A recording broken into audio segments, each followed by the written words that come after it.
Oh, Ah, how'd you so, like it? oh, it's so peaceful. I'm ready to like go meditate now. Oh, I love that. The Once I music. found that song, I was like, "Oh, that's perfect. That's the perfect Oh, song."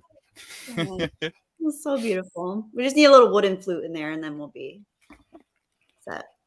How you doing, Kelly? I'm Ooh, doing kitty. well. This is Nova. Let me. Tiberius.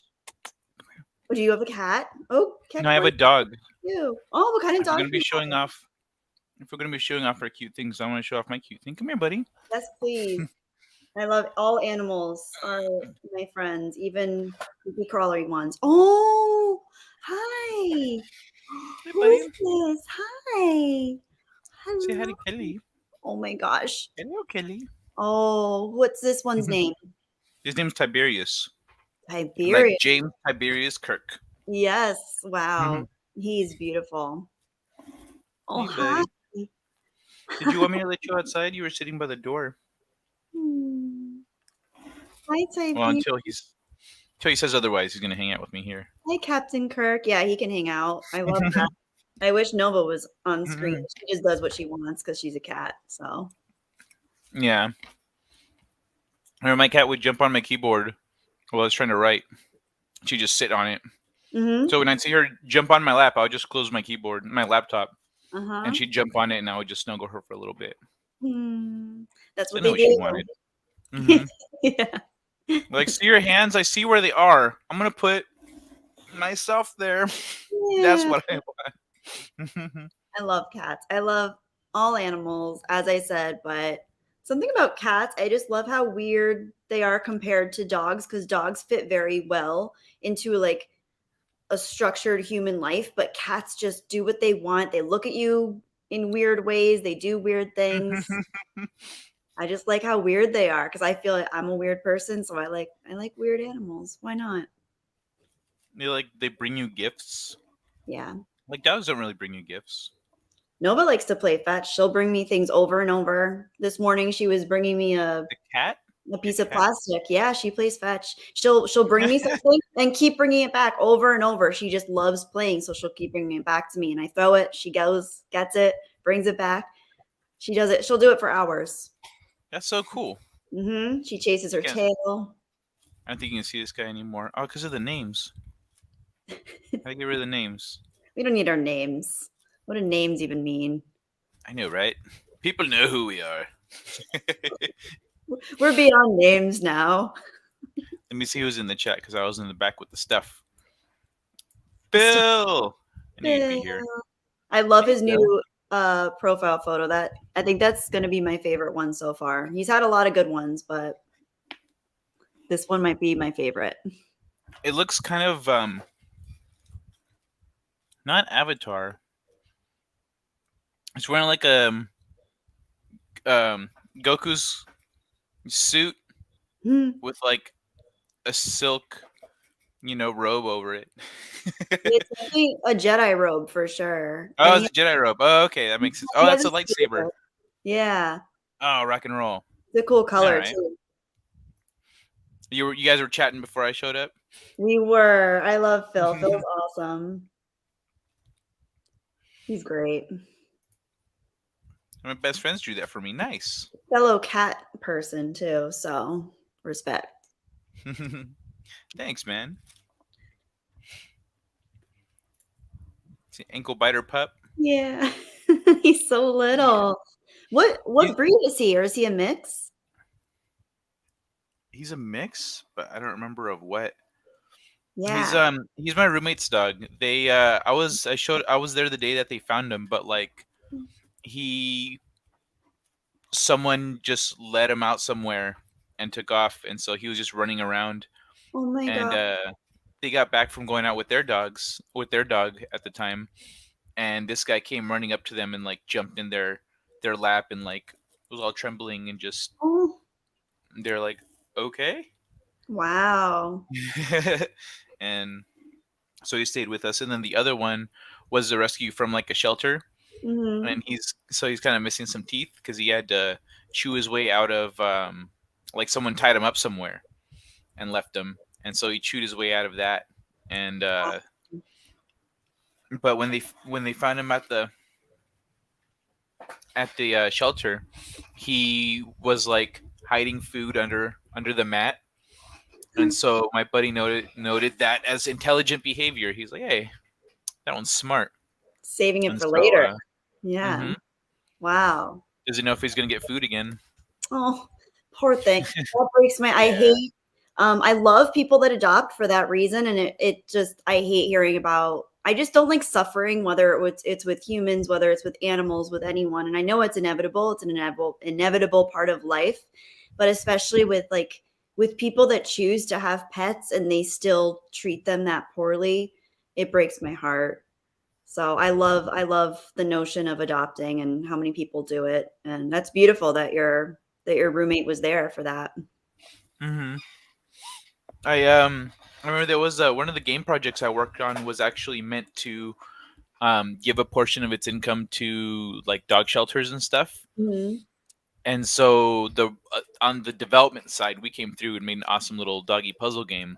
But on Aw, the other side, they weren't able to set up the deals and do the things that they needed to do to make that happen. So the game just kind of didn't really go anywhere. that's a bummer.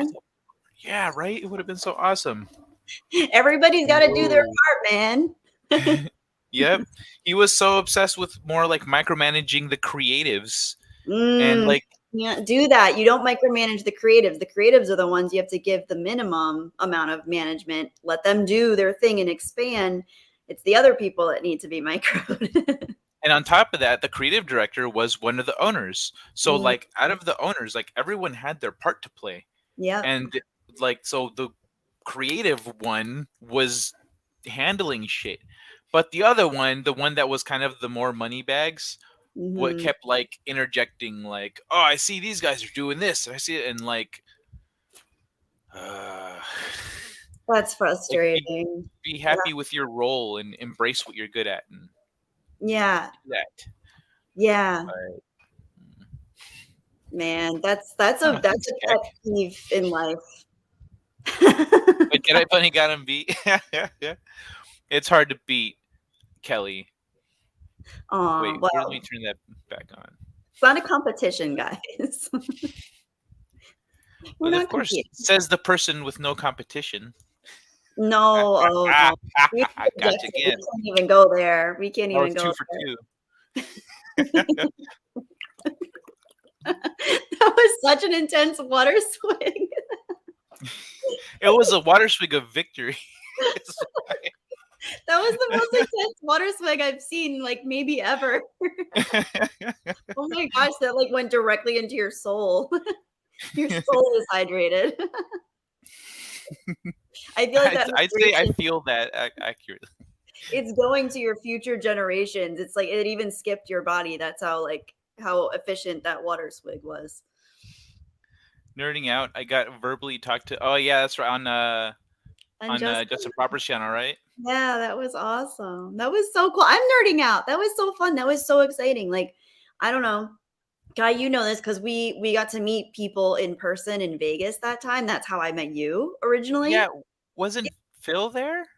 No, Phil wasn't there, but so the only time I don't Oh, think he was, that's unless right. he was there and I missed him, which I would be really pissed No, if I missed him. I think you're right. I just met him like online around the same time or Yeah. just after. But Mhm. yeah, okay, that makes sense why he didn't meet you. All right. Okay. It's But so yeah, good. it was awesome meeting up. Yeah, it's like amazing to put faces to names. And I do feel like talking with people on camera on live stream is close to meeting them. You get a general vibe of someone's energy, but I have met people that are totally different online than in person. So it's really nice to meet people that are actually themselves, and you're awesome in person, which is why I'm happy to be Oh, here meeting you. So, thank you. Yeah, yeah. we totally like vibed like Mhm. immediately. I was Yeah. surprised you knew who I was. I was like, you recognize me? Yeah, because When? I've seen your profile photo like all over. I mean, with the I guess must have started a few years ago now with the all the fandom. I don't know if we're allowed to call it the fandom menace anymore. I don't know what it is. It's this nebulous thing now, but the fandom Yeah. menace, everyone, and you were one of the more recognizable faces for me because you had that like the like side photo and it was very dramatic, and I recognized you as soon as I saw you. I was like, oh my gosh, that's Kai. Yeah, that's awesome. Yeah. Sweet. Thanks. Let me real quick say hi to Purple Valkyrie. Hey, Hi, Purple. Rachel. Do you know Purple? I think I've seen them around. I I did mean, like, have you met? not in person. No, I don't think so. I mean, not in person. She's in England, but like in online here, like in a stream. I don't think so. I feel like I've seen them before, but I don't know if I've met her like officially. Yeah, Purple is a freaking angel. Oh, I love Purple. Y'all, you two, I gotta get you two together sometime. I love I her think that'd profile be photo. a super wholesome stream. How's it Yeah, going, Steeg? Thanks for joining us, man. League. Hi, Evening, Shay. Sherry. Um, but yeah, that was back when we met in Vegas. Hmm. Was when I think that was when we decided we should probably do a stream like this sometime, just talking about spirituality and all that, because we wouldn't shut up. Like we were both just like, Like when you were talking, I was like, oh my gosh, you need to talk about these things because you're really good at, first of all, you're a really good communicator and a great conversationalist, but you're also, you think in ways that are not, it's out of the box, like to put it lightly, but you don't have the same kind of structure to the way you speak and think that I feel like a lot of people that do stream regularly do. So it was really refreshing to talk to someone where you have that like, I don't really know how to explain it, but you just have a very global way of viewing things and people. You're very open. And that's really fun to find that because that's how I like to converse with people is to have very open, but I'm an introvert, so I keep to myself too. So when I do meet someone that I can have that conversational ease with, it's like it's fun. I don't know. It's like special because I'm not always I don't always connect as easily to people. you know what's funny? I don't normally connect as easily to introverts because I'm like really loud and in your Uh-huh. face and like a big personality with a lot of energy. And so Yeah. usually introverts meet me and go, "Nice meeting you," and then just go the other way.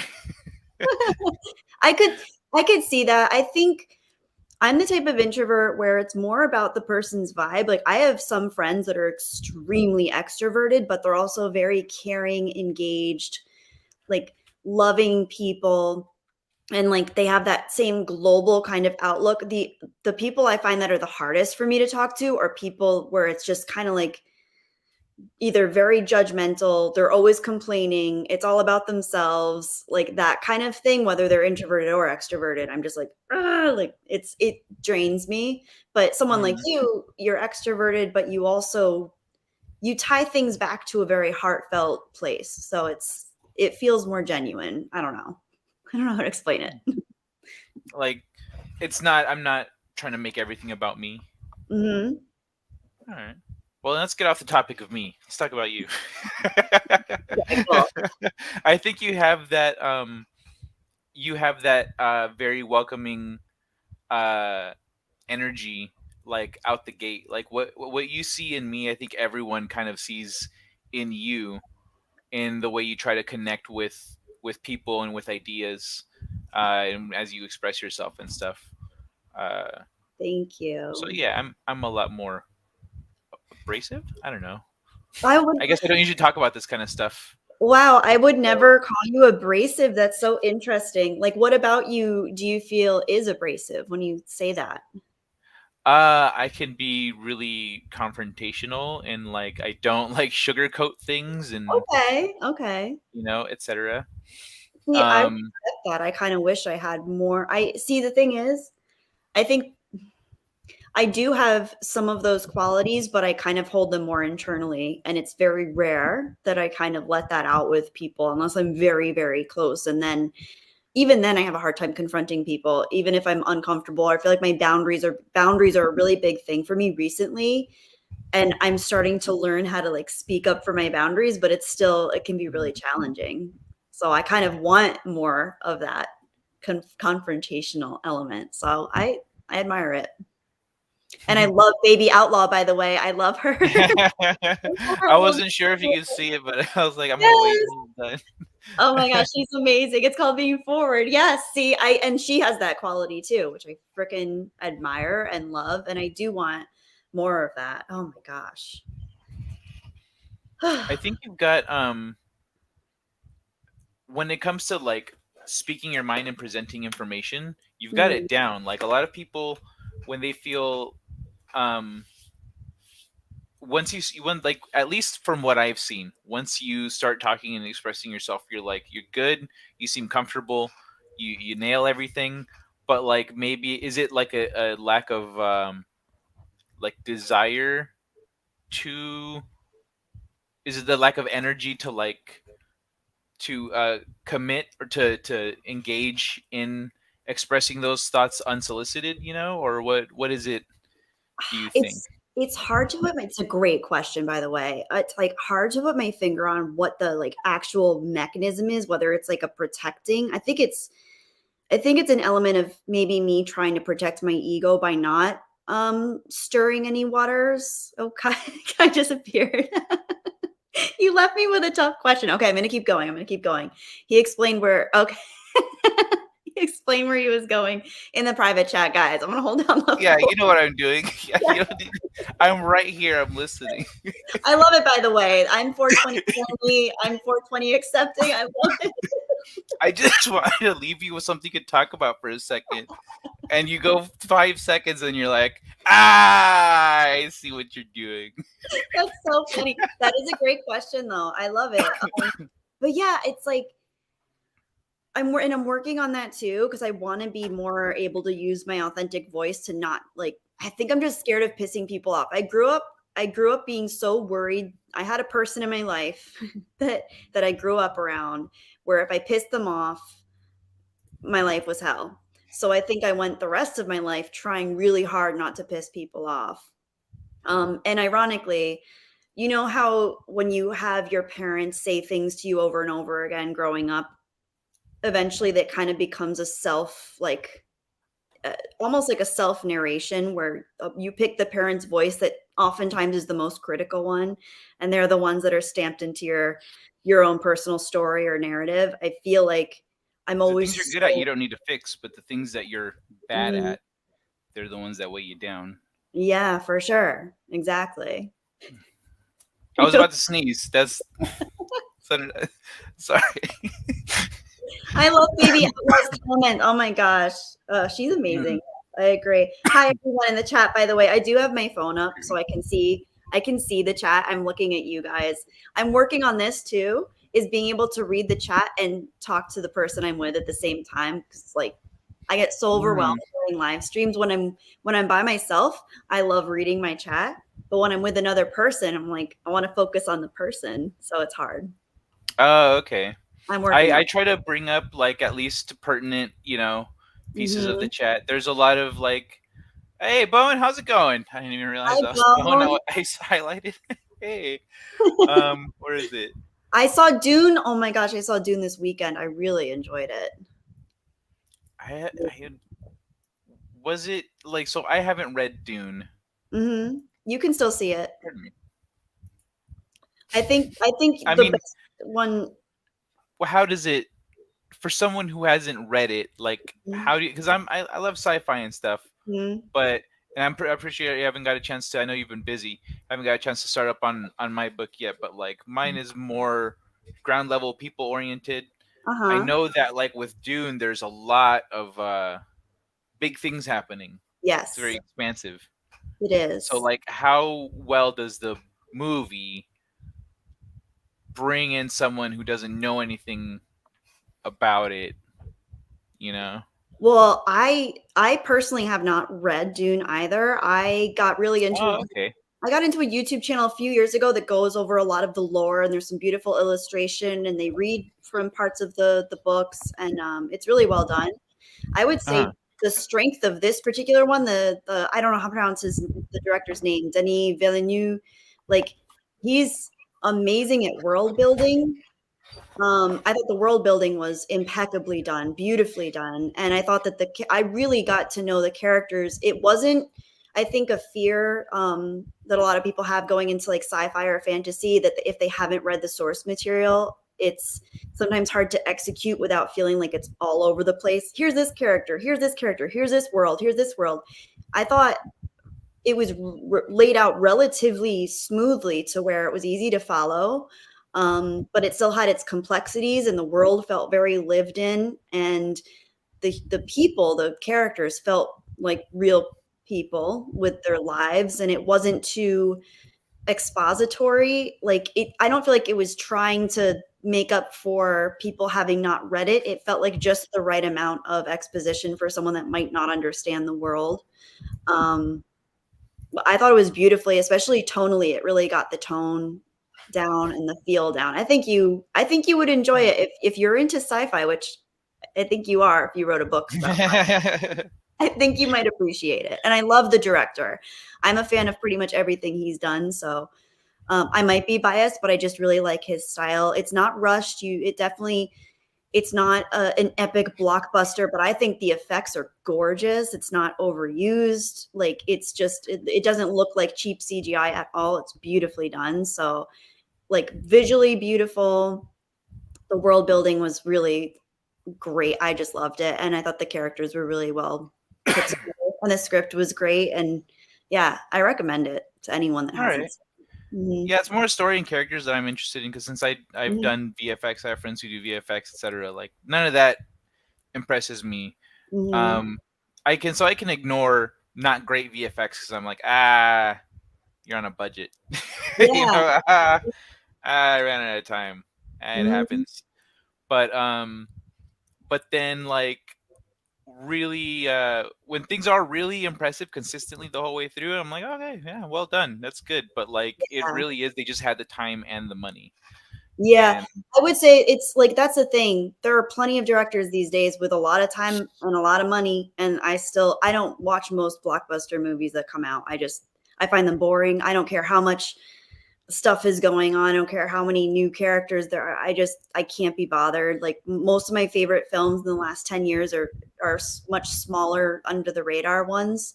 But as far as bigger films go, I think this one earned like a lot of respect even from people that aren't fans of the big huge blockbusters. I think it's like it's very grounded, and I really appreciate that about it. It doesn't feel like some lofty ego piece or something to try to get everybody to like it. It seems very um, true to the vision of the original the author, and also very true to the director's style and vision. So I really like that about it. all right, Yeah. cool. Prisoners, yeah, people are talking Well, about Prisoners, which I also really enjoy.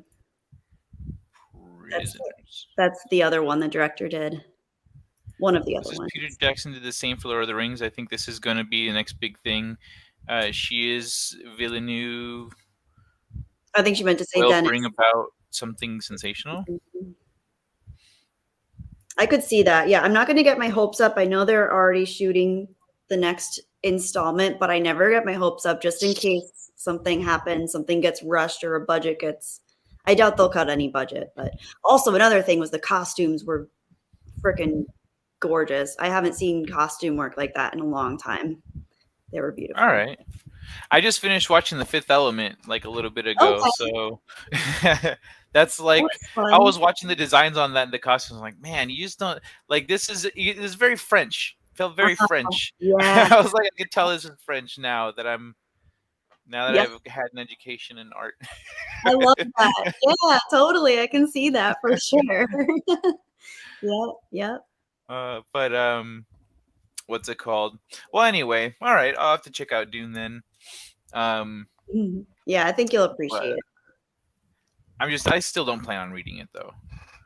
I might Like, eventually because I mean, people have always told me I should read it. I have such a long list, but I might eventually read it. I know it's an undertaking, but I love like Lord of the Rings and stuff like that. So, you know what? This here, they're doing a prequel series for Dune. So we're in the off spirit talk and stuff. We'll go back to self improvement, spirituality, our relationship to ourselves and the world around us in a second. But with something like Dune that has so much lore and what built up around it, if they'd have done like a season or two of just kind of setting up those things like Game of Thrones style and then do the movies, I think people would be able to just like they could probably cover a lot more ground Mhm. and just like fly through it because people are like, oh, these guys are here, oh shit, and like instantly you don't need to be to the Republic of whatever is here, like, and then I don't know, I just remember the old movie. I remember the old movie because I my never dad used even to watch saw it. I never saw any of them because I never heard great things about them critically. So, and David Lynch is one of my favorite directors of all time, but I heard that that was just not his best work because it doesn't. I don't think he's necessarily suited to an epic tale or something of that type of Mhm. storytelling. I think he's much better with very kind of like micro stories, small town stories and that kind of thing. So I think for him to do a huge Mm. interplanetary epic was just a little much for Mr. Lynch. So Okay, that makes sense. yeah. It's because like when I was used to writing like a big, I wrote a big narrative, even though the chapters are small and self-contained and each one tells its own little story. Mm-hmm. Like trying to write just a short story the first time was rough. It was a little rough. Yeah, I Since then, I imagine. wrote a choose your own adventure story that's on my Oh, website that that's works so nicely. cool. Can you But do it like interactively on the website? mhm, Oh, that's so fun. yeah, I love that. I'll go to it right now. We got new people in the chat. Hi, Steven. Steven, your nails here. He's awesome. Steven, what up, Steven? Bienvenue. Yay. Pardon me. All right, let me go to it.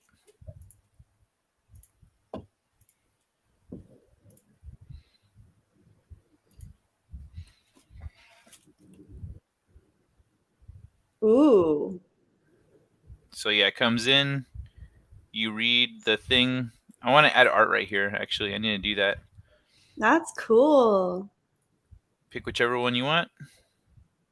Like me right now in real time. Oh, yeah, sure. Yeah, if you want, like we can read some the beginning. Well, I don't know. Let's take a poll. What does the chat want to do? Yeah, what does the chat want to do? Might What do you guys want? be more fun. Why don't we have a conversation now and just put a link in the actual chat so they can go visit it later? Because we All can't right. always have conversations. No? But yeah, pretty much that's what it is. You That's make your cool. choices. You choose your class, and then from there you make choices about the story and stuff. I love it. That's awesome. That's so All right, cool. here you go, everybody. I love that you use your creativity in life for these sorts of things. Thank you. It's Hmm. funny. My cousin pointed out. She said one day, she says, "I love that you're doing exactly the same thing you were doing when you were a kid." I said, "What do you mean?" I she love says, that. "She says your whole life you just drawing stuff and like writing stories, and you grow up and you're drawing stuff and writing stories. Like you're just what you've always been doing. You just keep doing it." I'm like, oh, That's so freaking cool. See, I used to draw stuff and write stories, but now I'm not doing that anymore. But I want to get back into it. It's just like time is a tricky thing. We don't get enough of it sometimes, it seems. But that's true. I also used But to we make record. time for the things that we really want to do. We do, and we should, but we don't always. We don't That's always. true. We should. Yeah, we should. Yeah. Oh, Steven's asking about Dune. Steven says fighter. Steven, I has not seen Dune yet, the new one, but I have, and I loved it. Yes, I do draw. I drew. What's it called? I painted the cover for my book, and I drew all the art for the chapter covers for the chapter headers, and I drew a drunk 3PO as Superman one time early in the pandemic. I draw stuff. Cool. What do you like to draw, Kelly? What's your like? What's your art? Like, what's your mediums? Whatever you know. Um, I love drawing in pen, actually. Like I always Raw love pen, like like raw dog, or like no pencil underlines? no, because something about the pen and fucking up and going with it, I love.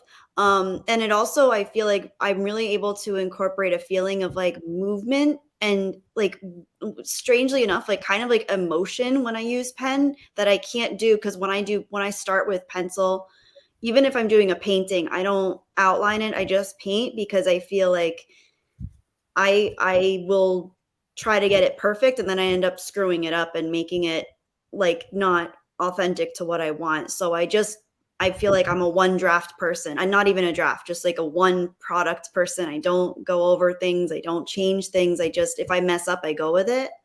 Mm-hmm. Um and for me that's really meditative and like it's very personal and because for me I don't want to do art unless it's going to be somehow like some kind of like process and catharsis and meditative thing for me. So yeah, because if I were left to my own devices with a pencil and an eraser, I would just never do anything because I would just keep erasing it and trying to make it perfect. And that's just I'm not good with perfect things. So Hmm.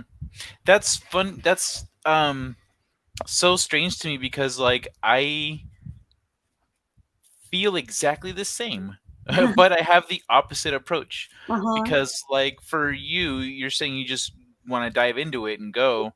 And so like but with pencil you'll keep wanting to erase and make it perfect. With me, I'm like I want it to be perfect. So I'm going to use pencil so I can kind of get an idea of what I'm doing and Mm, I get the basics out, blocked out at least.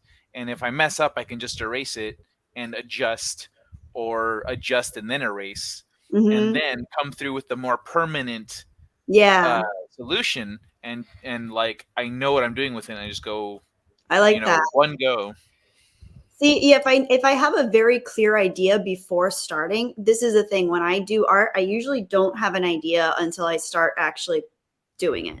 Um, I just like I won't have an idea in my mind. I'll just start doing it. But if I have a very clear idea of what I want to do, then I'll maybe block out, like you said, the general shapes and ideas and just kind of lay it out. But yeah, a lot of times I just don't even think about what I'm doing. It just happens. You should get back into it, Mm, Bone. It's really yeah, cool. It's like, I don't know, man. I love art. I at, gotta do it at more. I least haven't once done in a it. while. Yeah. Yeah, it's I think it can be really healthy, and when people say like, "Oh, I'm not an artist," I'm just like, "You just haven't found your medium yet," because I believe that everyone has that in them. Even the most buttoned up accountants in the world, like you have something that you just haven't found what it is yet. So, everyone's an artist in some way. But I do think visual art is a really good way to start, just because you can just like don't even concentrate on making it good, concentrate on having fun and enjoying it or getting out feelings or something. Hmm. Sometimes people who don't know how to do a thing that learn how to do that thing bring something unique to it, Mm, because of yes. their lack of a background in it. I love that. Um, I what's it called? I think they want to see some art. Do you have any of yours handy? I might have some on my phone. I don't know if I have any in I used to have a book, but I think it's in storage now because I've moved so many times. Let me see if I have any on my phone. Okie dokie. I've got Let me see. Oh, okay. So like this is one I did. So a lot of my stuff that I took photos of my old notebooks from when I was in school. So this one I was taking notes and um uh where'd it go? The light's too bright. It was kind of it's like I wonder if You there's want to text it to me and I can share it? yeah, hang on. I'm so tech unsavvy. Ah, there's that. Okay, we can see it there. Yeah, okay. See A if little it's skeleton with the hat. yeah, skeleton and then like a duckling. I don't even know. But that's yeah, so it's pen. It was just in my this is I did do this one Hi, as a Dermot. painting. That's a Medusa, but I don't really like that one anymore. I would go over and change that one now. But she's in a Really? antique frame. Yeah. I don't I know. really like it. It looks like she's peeking out from behind like a wall of snakes, pretty much. It was really cool. Yeah. Which I wanted her to feel like she was trapped, but I think she's also too glamorous. I think Medusa should look like she's in pain because she was. So, horse. Glamorous is not what popped into my head, but okay. Too glamorous for Medusa, at least. Nice. Um, so yeah, I just love the pen. This is like a weird pterodactyl creature with a skull. Um, Oh, I need to put my bank down real quick. I'll be right back. okay. I'll just show this with you guys. Spider. I love spiders. Thank you guys. Thank you, Baby Outlaw. And Stunt Brat 77 Smith. Um, oh, I like this mermaid, but she's like really too skinny. She would need more fat on her to survive in the cold lower ocean depths, and I just made her too skinny. That was a long time ago, though.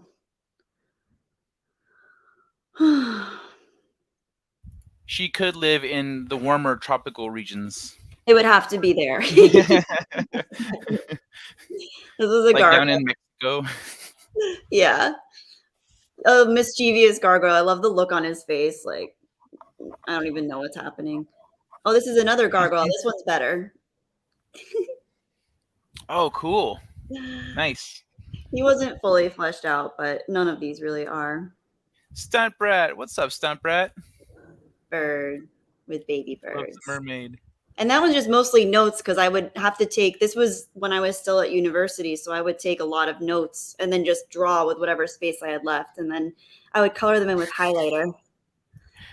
I was wondering about the notes, but I know it was about the art. So Yeah, the notes. So this was 2009 Communication in the Digital Age, Com Theory.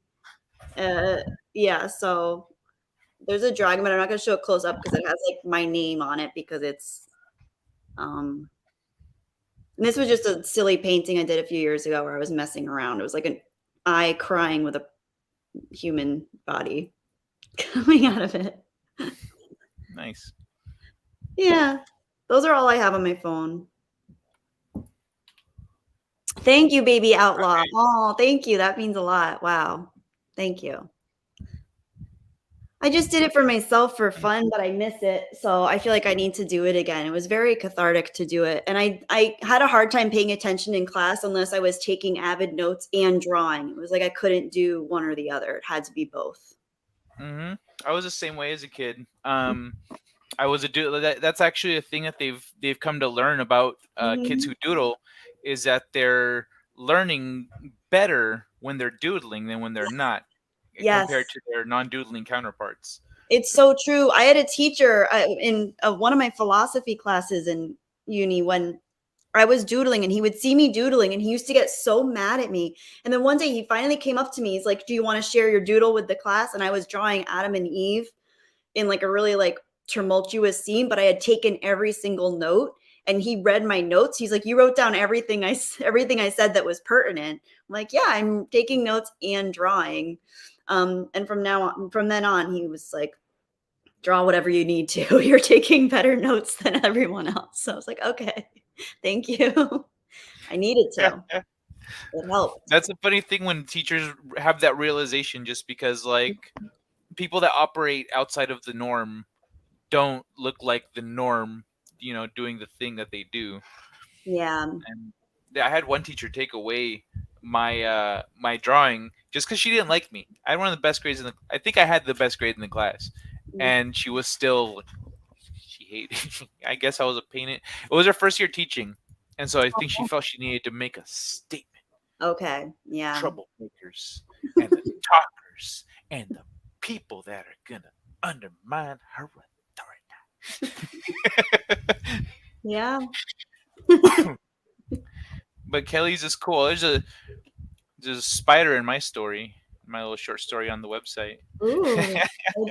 I see. I used to spiders scare me a little bit, but I also think they're really cool. So I really try very hard not to ever hurt them just because they're awesome and they eat other bugs like mosquitoes and stuff. So Oh, really? Hold on. How mhm. do I pin that?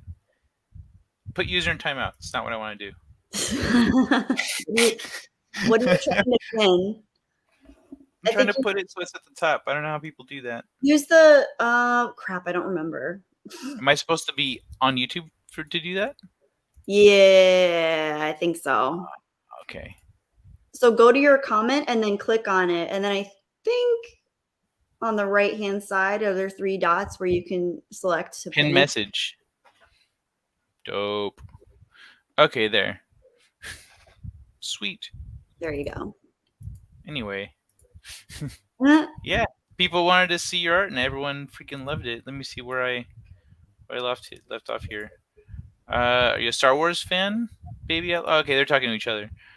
Couldn't contain me in school like a genie. That's why they put me in special ed. mhm.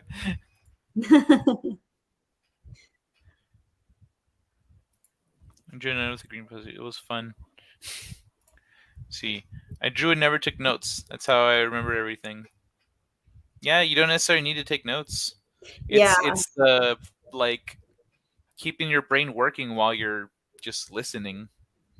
exactly. It's there are so many different types of learners, and so many people learn so differently, and we've become accustomed, I think, well, it's starting to change finally, but for the longest time, school systems were implementing the same rules and limitations for every single student, which is just not the way the Mhm. world works. That's not how things are. Um, so it's nice to finally see like people with different ways of learning and different ways of exploring or kind of getting a little more leeway. So it's nice to see that. I wish I had a little more of that when I was younger because I grew up thinking there was something terribly wrong with me for not being able to pay attention in school until I learned how to hack my own attention span and to how to hack my own ability to learn. But I had to learn that myself. Unfortunately didn't have access to tools for that growing up through like elementary through high school. I thought I was stupid, but once Oh. once I got into university and I knew I had to do it for myself and I wanted to get good grades and do well, I figured it out. I don't even know how I figured it out, but I did. And I did really well, but it was because I was holding myself to my own standards and not being Did you not standard. used to doodle like in public Um, school? I did a little bit, but not as much as I would have wanted to because there were a lot of teachers that just wouldn't stand for it at all. So once I got to university, I found that like much more of the professors were very like much more easygoing and understanding of different strokes for different folks. Whereas in the school systems I grew up in, it was very much more regimented and very old school teaching techniques in a lot of ways. Hmm. Okay, that makes sense. Yeah. Yeah, like I remember when I was in college, my first this is my first semester. I think my first or second semester, my first few semesters. Um, I was in a typography class, and there was a I asked my teacher essentially for permission not to show up next week for class because of a funeral. Oh. I'm 18, like I'm starting college, and he says he can. And now I it's funny to me because he like smiles and he says, "Do what you got to do," and just keeps working. So I was like, "So is that cool?" He says, "Do what you got to do." I was like, What does this "All mean? right." So I'll see you in a couple weeks. He says, I guess I'll see you then. It's like, right. I kind of backed out of the room. He's giving me permission, right? Like, I'm pretty sure I'm good. But Yeah. it's the first time someone talked to me like an adult. Like, Yes. I'm allowed to make my own decisions. I don't have to show up for class. I Yeah. can choose not to. I don't Mm. need his permission. Yeah, and some people don't. Some people explore that a little too deeply and take a little too much leeway with it, and those students Mm, get sometimes getting in trouble or getting themselves into situations they have to dig themselves out of later. Um, But it's really cool to have that because it's a really, even that in itself is a really good learning opportunity. Like, what do I do when I don't have to be somewhere technically? Um, do I still show up? Do I still make the time? Do I still put in the effort? Like, it's good to have that level of responsibility, but still have the structure of a school system. Um, but it's things are so different now. I don't know if I grew up in this day and age if I would aspire to go to university again. Like, for me, it was a really positive experience both academically and socially because I was able to learn how to teach myself in a lot of ways to be better, and I was Mm. also able to blossom socially because it was the first time I had like I had a solid group of friends from my childhood home that I absolutely still love and adore, but I was able to kind of like find my own group of people that were all very different, that were all from different parts of the world, as compared to people that I just kind of grew up with that were all close in proximity, that had similar backgrounds, versus going to university and being exposed to totally different types of people. But then that's something that hopefully people get if they just immerse themselves into the real world right after high school too. Like, you can get that just working a trade job as well and be with people from all over the world, presumably. Um, but with the Yeah, life experience university, can be gained anywhere as long as you're doing things and yeah, learning. yeah, exactly. So I don't know. It's like I think about one day when I'm having kids, like I don't know if I'm gonna want to make them feel any kind of expectations that they should go to college or university or anything like that, because I don't think it means what it used to, either. So there are different ways, like you said, there are different ways of having an education and an experience. There's self-education. You can continue to learn about everything you want now with the glorious internet and libraries aplenty. You can continue to learn about anything you want these days, and it's amazing. Um, there's more access to information than ever before, which I think is beautiful. Oh yeah. I wouldn't have been able to write my book without being able to learn all these things on my own. A lot Mhm. of it would have been very fantastical. Stunt Brat, thank you very much. Yeah, You're so kind. love that. That's so sweet. I'm an ENFP. Oh, Oh, cool. there's a thumbs up. I'm an INFP, so I'm the introverted version of you. Oh no shit. Yeah. No wonder we hit it off. We're like ENTP. exactly the same. Ooh, I want to Dope. look into that. Hang on, I'm gonna write down Baby Outlaws because I know her a little. Like, I've hung out with her on stream a few times, and I love her personality. So I'm gonna write down in my phone Baby Outlaw ENTP, and I'll remember ENTP. what that means. And You Kai, know, you're an ENFP. I'm gonna write that down too. yeah. I'm an ENFP, but what's funny about mine is my E and my I is like 92 to 8. Like 92% extrovert, 8% introvert. That's so funny. But then my other three are Uh-huh. like 60-40 or 50-50. Whoa, what's the 50-50 one? I don't remember if it's the second or the third one, Oh, but interesting. the third ones are really close together if I remember right. Or Okay. I know two of them are really close together within 10%, and then Mhm. the other one is like 60-40. Oh, But cool. aside from the extroversion, everything else is really close to the middle for me. That's so interesting.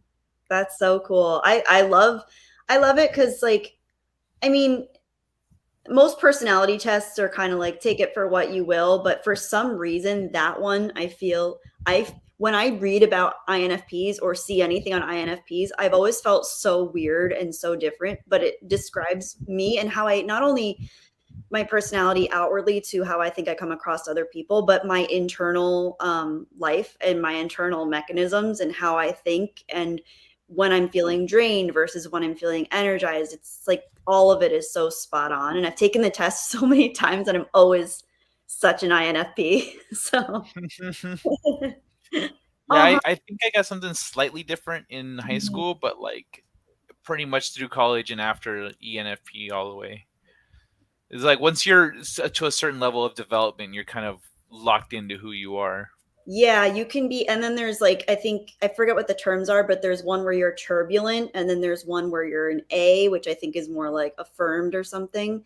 And I think I'm still in the turbulent stage, which means I haven't found full balance in my way of being yet, which is very true for me. I'm still working and struggling. I think, and I honestly, I don't think I know anyone at this point that isn't struggling with something in their lives, but I am more than happy to acknowledge that I still struggle with balance in my life and through my personality. So um, it's it's cool to know what to work on though, because I do find that like the things that I think what I'm lacking in my type is extroverted sensing, which means I'm so internalized, like I internalize everything in the world as I see it.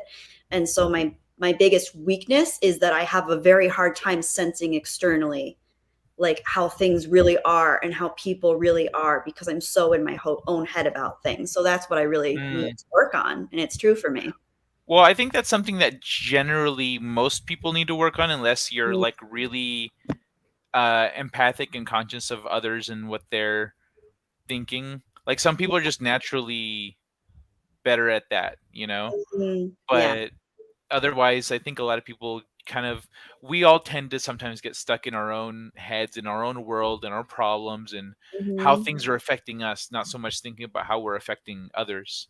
Yeah. And but that's, I think, a common thing, and all of us could probably get a little better at that. Keck 44 says he failed his Thanks, bro. personality test. That's awesome. I love it. That's great. Ooh, Baby Outlaw got Mace Windu on the Star Wars personality Oh, test. that's cool. That's I pretty love that. dope. Oh, Mace is cool. I was dressed this time because there's a lady on. Oh, no. Were you naked the last time you streamed? I'm well, cause like with them sometimes I'll join the StreamYard and get everyone going. I'm like, hey guys, just a sec, and I'm get everything going, and I don't have a shirt on. I'm just like still getting everything up, and then I put on a shirt. I'm like, I'll have it on before the stream starts. And Don't worry. but I'll be with close. you, I made sure I put the shirt on first, Okay, and thank then you. join the StreamYard. Appreciate the consideration. Oh yeah, no problem. Honestly, we're in California, all within the same region of each other. At some Mhm. point, we'll probably end up at a pool party. It's not a big deal. Hmm. So, But after that, it's not a big deal. Until then, it's weird. yeah, that's Camera true. off, so I could be wearing Outside. anything.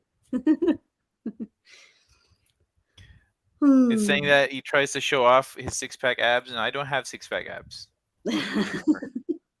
Not for a while now. I It's okay. doubled the Princess of Spaceballs. I'm not the normal mom. Hmm. Okay, but but yeah, I think that's something.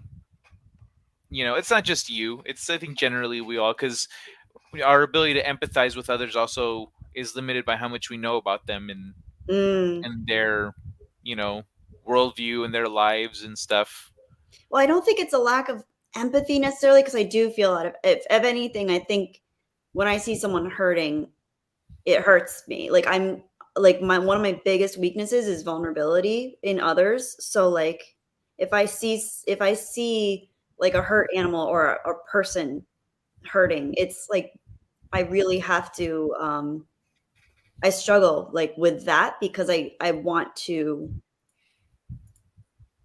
I like it's not that I even want to necessarily fix their problems because I know that I can't, but like feel like the pain, if that makes sense. Not like in an empath like woo woo way. I don't like literally feel the, but in the sense of like I like because I think I've been to such dark places in my head, in my life, in actual like real ways. When I do see someone hurting in a real way, not just someone complain like I someone complaining about things, but You go someone to like where hurting. you were there. Yeah, Like it's yeah, kind of like going back. It's not like right. I feel their pain. Yeah. It's Oh, I'm yeah. reliving mine. Exactly. It's not like literally like a mirror response. Like it's not like I'm having mirror. Well, I think it is mirror neurons to an extent, like psychologically speaking. When we see someone smiling, we're more likely to smile. If we see someone yawning, we're more likely to yawn, that kind of thing. But not, but more in the sense of like, if someone's really struggling and they're also vulnerable with it, because someone can be struggling and have an ego about it too, right? And someone can just like Mhm. incessantly complain but never actually strategize a solution. That can be really draining for their friends around them, right? But if Mhm. someone's struggling and they're sharing and they have self-awareness, that's like, to me, that's like one of the most beautiful things of the human relationships, is like just being able to be there for someone in a real way. But then it gets tricky because you also have to have boundaries, because you can get really depleted if you're always only there for other people. So it's tricky. Yeah, and you start neglecting elements of your own life Yeah. if you're too focused on others. True. So Stunt Brat is in Santa Barbara. That's freaking awesome. Yes, I Oh, that's remember. I cool. remember. Oh, That doesn't put stunt you woman. outside of. Men. Okay. Oh, you didn't know she was a stunt woman? No, that's so cool. I didn't realize. I didn't put it together. Stunt Brat 77. Okay, that's awesome. Okay. Yeah, she was a real stunt woman. I That's so know. cool. I don't know any other stunt people. I do know a special effects guy. He did a lot of practical effects, and now he brews hard liquor here in Huntington Beach. That's It's called awesome. Surf City Stillworks, and they are delicious. That's so cool. And I love practical effects. Those are my favorite kind of effects, actually. Oh yeah, they're the best. They last the longest. They're the best. They're so beautiful, and they're so beautiful. They're so, even when they're corny, they're great. I love them. I love them They're all. even better when they're corny, I think, if Exactly. as long as they lean into it. Yeah. But Stunt Brat, I'm actually in Santa Barbara usually once a year. Um, when my guild gets together, we kind of go back and forth between out here and out there. And Hmm. so the next time we're out there, maybe I'll hit you up and if you know, and or I'll let you know or something. And yeah, that'd be cool.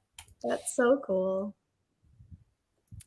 Discussing the Eternals. Yeah, you all done there? Apparently, culture. We're here to keep you company now, buddy. We'll take over for you.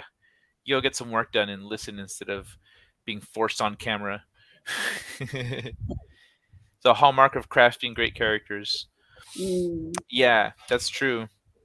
I yeah. saw like a writing question on Twitter about redeeming qualities, and if it's possible for somebody so like really unlikable to have redeeming qualities. Yeah. But in my knee jerk reaction, I didn't reply in the end. But my knee jerk reaction was to say like, dude, everyone has redeeming qualities. Everyone has likable qualities. If you don't understand that, you have bad characters, Yeah. or like you need to work on your characters, Yeah. because even the most unlikable person, you know, you'll be like, I fucking hate this guy, and then you see him be really unlikable, and then pick up a kitten, and then like walk away petting the kitten, looking at the other guy like they're an asshole, and you're like, oh shit, he loves kittens. It's like, All and yeah, right, what's that one come? redeeming Why does he quality. love kittens? What does he see in kittens that evokes something? He must have some kind of vulnerability, and Mhm. there's the You find bridge. out when he was a kid, things happen. You're like, that's why you're so mean, but you love kittens. Yeah, exactly. And that's true. Like that's true to life, right? Like one of my favorite Mhm. things to see people do is to see people argue and be able to find truths and falsities in both of their arguments, but see both of them so passionate and so hard-headed that each party is correct in their values and their principles, and realizing that like you're both right and you're both wrong, and it's fucking beautiful because that's human. And it's happening more now than ever. But what sucks, the thing that does suck about it is the tribalism of it all, and how easy it is for people to be so firm in their beliefs because it's so easy to find other people on the internet that believe the exact same things. We Um, found the answer he to was the raised character we were building. yes. He's one of those feral children. He's like a city Mowgli. But a kitten Mowgli. It's never the adult cat, the fierce jaguar, panther. It's just No, him. it's just when they're kittens. Yeah. Oh, Let me see what's this big one here. I got a jet. Thanks for hanging out with us, Phil. Great yeah. seeing you, Kai. Really great to see you, Kelly. Great. Yeah, you got a really great to see you. Uh, they gotta one day I gotta or yeah, one day I gotta have you both. He tried to capitalize the one. That's what happened. Both on my channel. It was really great seeing everyone. Hope everyone had a great day. Yeah, take care, man. Thanks Bye, for hanging out with Sam. us. Great seeing you. No, I seen you, man. I was there's. It's kind of like I kind of don't want to stop the conversation too much when we're because then we'll get way off topic over here. Yeah, Um, that's why I can't, I'm so bad. I always look at the chat when I'm live streaming with someone, but I find that especially if people want to watch the live stream in post after it's live, hmm. I think people get like kind of distracted. Like, what are they even talking about if it's with the comments? So I try to keep it like with the person I'm with, but it's hard because I want to read all the comments too. Yeah, and I missed some. Like earlier when I highlighted bone, I didn't even realize it was. I thought I was highlighting a different one, and the chat moved, and I clicked bone. I was like, "Oh, hey, it's bone. When Yeah. did bone get here?" Yeah. It's but awesome, uh, everybody. but yeah, getting some biofills.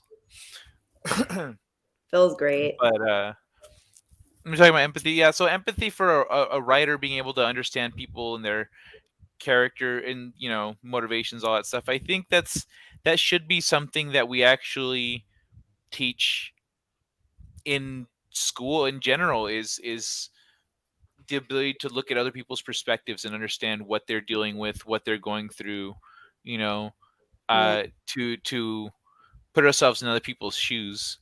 I Mhm. think would help a lot of people because when I get into debates with people, a lot of times they show once they start getting really insensitive about things, I start tying in why they shouldn't be or why those things are matter or whatever, and Yes. they go, okay, well, they start to swing around a little bit.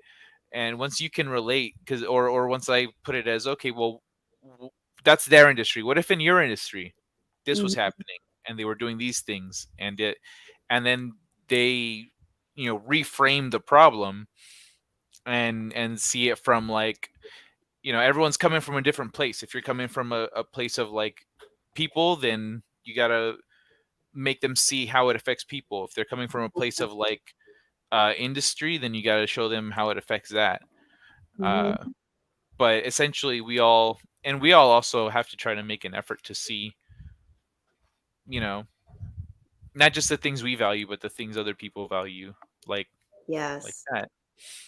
So true. And it is easier said than done, but I like you said, I do think it's so valuable, and it gives people more space, I think, and more ability to actually like enjoy their lives too, because I find if I'm ever judging someone, I'm not actually seeing them as a full being, as a full life experience. So I caught myself the other day at the gym. Um, I was like, I was stressed. I didn't have a lot of time. I had to get going. And hi, Nova. Sorry, my cat just came running, running out excited. Hi.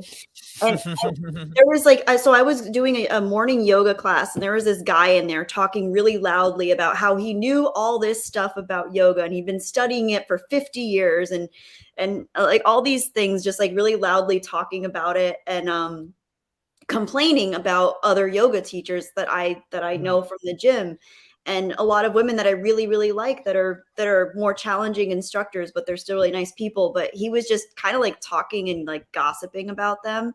I just don't like gossip, so it annoyed me, and I was judging him, but I was also like, well, silently You judging. sounded so guilty saying that too, and I was judging I him. was, and I Like, feel like I my thing is like because I was. felt so judged for so much of my life growing up. I always felt judged.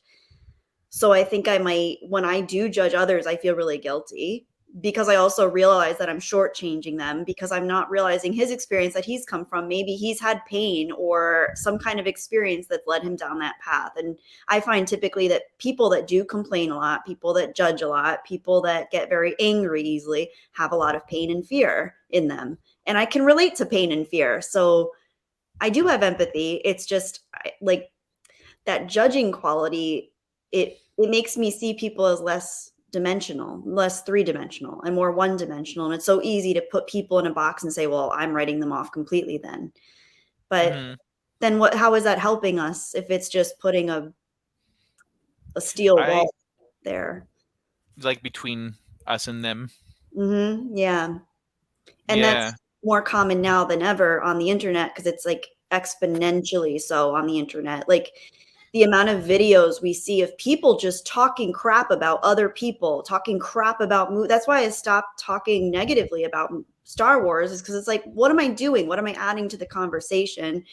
Um, it's just like I'm not creating anything new. I'm not positioning myself in a way where I can actually add anything nuanced to this conversation anymore. I'm just complaining and like, I don't know. I'd rather, I saw an excellent movie the other day. I saw people talking about in the chat of westerns. I saw one of my favorite westerns I've seen in a long time the other day called Old Henry, and it was excellent. Hmm. And like I would so much, and it's a movie that flew completely under the radar. It's like it's a tiny movie compared to most things. I hadn't even heard about it. My dad recommended it to me because he loves westerns. It's one of the best movies I've seen in a long time. All Um, right. but I'd so much rather talk positively about something like that than talk negatively about whatever the new movie is that everyone's crapping on lately. But that's just me. And that's just what I've learned so far for myself that makes me feel better. Baby Outlaw says Old Henry is amazing. Yes, isn't it? It's so freaking beautiful. I love that movie. Oh, so beautiful. Yeah, Baby Outlaw says, we don't know what happened before the footage of the person who was getting angry or entitled. That's true. Like, we don't know their full human experience. We can't say that they're totally a villain because we don't understand the full spectrum of what led them there. They might be suffering with extreme mental illness. They may have just lost their child. We like there's no way to know for sure.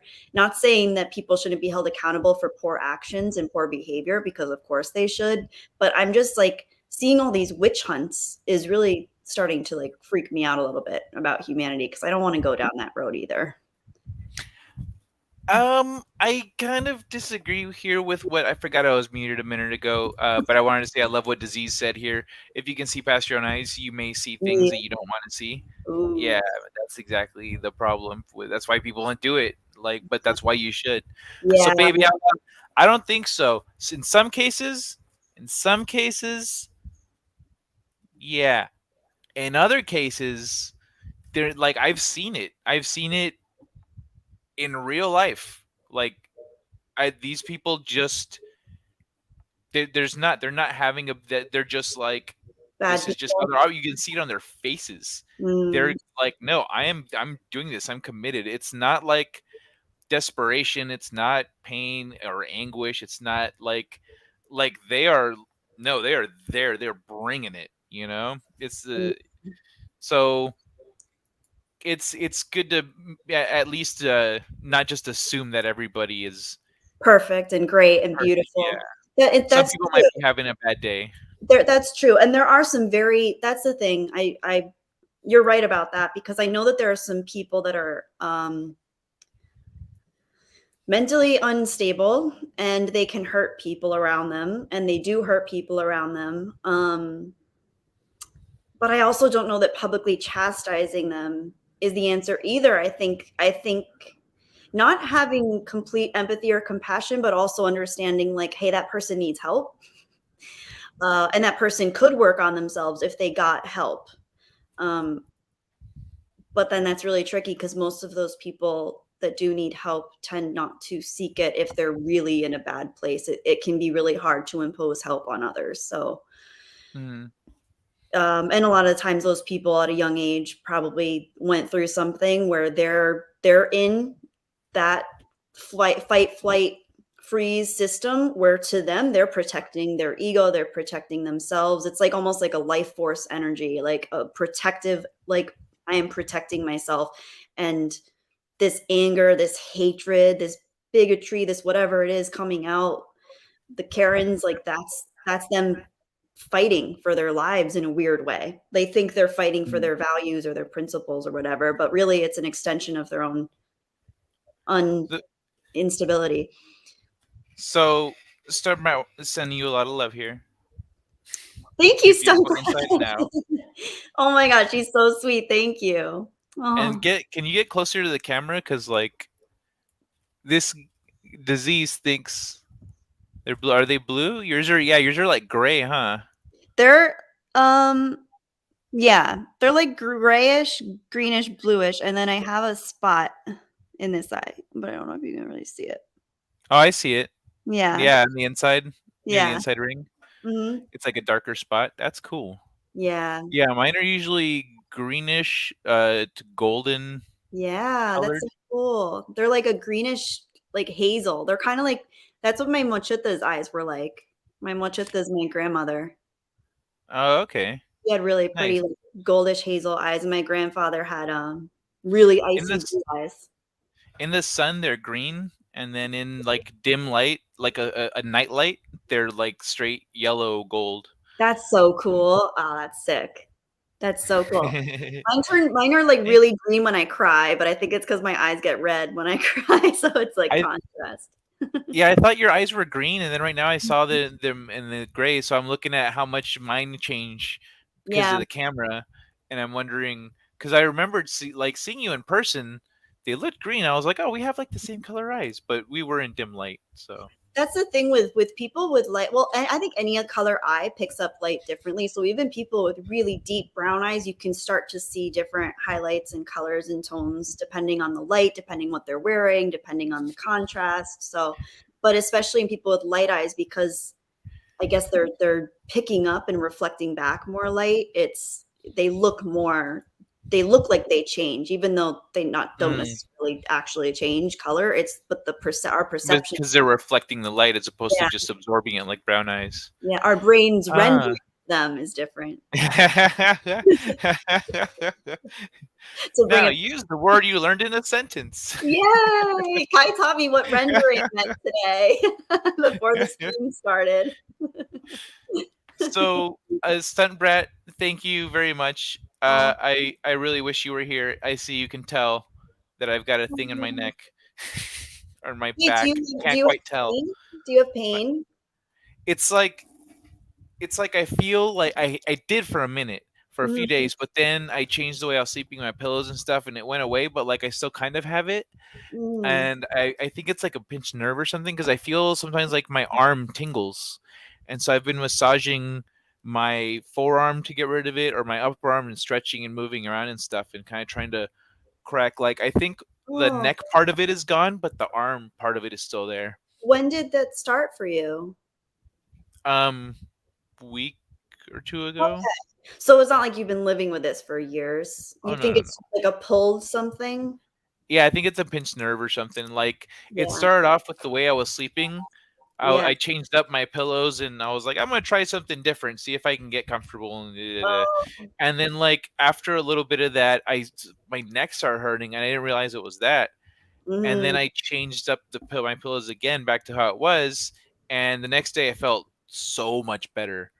But Yeah, like good. I still had to massage it. I put the massager on it, like it like, bzzz, and Mhm. so I did that, and then I did some stretches, and I followed a yoga thing here on YouTube, Mhm. and like so it's mostly gone, but it's like depending on the position it's in, it'll come back, and I Interesting. feel It not might the be pain, a but like knot. the tingling and stuff, and Oh, I still feel like I don't feel like a knot, but okay. I feel like if I could just crack something or stretch or I feel like there's still something in there You know that what you like should do, Kai? You should get really high and just roll around on the ground. I'm not kidding.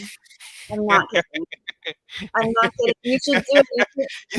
Kelly, why are you giving me the kind of advice I would give people and people would You tell should me just be because quiet? that's what works. It does work. Okay, so I have this. I don't know if I'm allowed to show this on camera, but it's like a tincture. It's CBD. Uh, Um, and it's high potency CBD. So it has a little bit of cannabinoids in it. It has a tiny bit of THC because THC helps activate it. If I take a lot of this, it will get me high, but I take a little bit when I have, because I have chronic pain in my back shoulder. But I swear mm, there's something about if you just get a little bit out of your regular state of mind and you roll around on the floor, it's like your body knows what to do to get rid of pain. I swear it really hmm. happens. Now I have Okay. oil on me. I'll maybe because like when I go running, I didn't go running. I'll go running That after might the help. stream. That might help because you like loosen things up too when you run. If you relax into it, that might help. Hmm. And then roll around on the, then get high and roll around on the floor when you get home. I'm hoping some exercise, like, because I need to start for a while. When it was really bad, I couldn't exercise, and Yeah, so now that it's loosened up, I've started exercising again. And so I'm hoping because one of the nights that I couldn't sleep, I was like it was hurting, and so I kind of I got on my knees and without even getting out of bed, I just got on my knees and I put my hands down, and I did like a downward facing dog, and nice. I went like this through it, and I felt my shoulder pop, and I was like, Ooh. oh, and then I laid back down and I was fine. So, Oh my gosh, I wish I could show you some because I have some really because that's where I get my pain like right in my upper right trapezius, like here, my upper trap, and it starts here. But then if I'm stressed, it gets worse. So it spreads and it starts going down my shoulder and then up my neck, and then I'll get like pain like up here, and then I'll have a uh, migraine. And there have been times it's been so bad if I'm really stressed where I cannot move because I'm in so much pain. So I have like little tips and tricks that work for me, but I'm learning how to manage it. And I know that it's brought on by stress, and stress makes it worse because I don't have a physical injury there that I'm aware of, unless I completely blocked it out. Oh, what did she say? I missed. okay. I That, missed what you what had. she said was I was um no, it's here. I didn't want to just pass over what you said, but I was looking back through the chat a little bit. Mhm. As someone who has anger issues, I can say this: anger is much easier than sadness, so that's why people are quick to it. Doesn't make it right; it just gives it some weight. Ooh, yeah, it makes it more manageable because sadness is so painful. Anger, you Well, get to let the pain kind of, you get to let it out. Sadness is all like in you and it sucks. well, anger is one of the stages on the path to like acceptance, right, or mourning or whatever.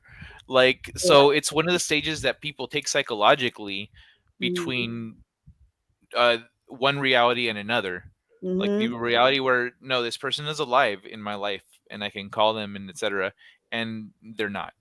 Wow. And like at first you don't want to accept that.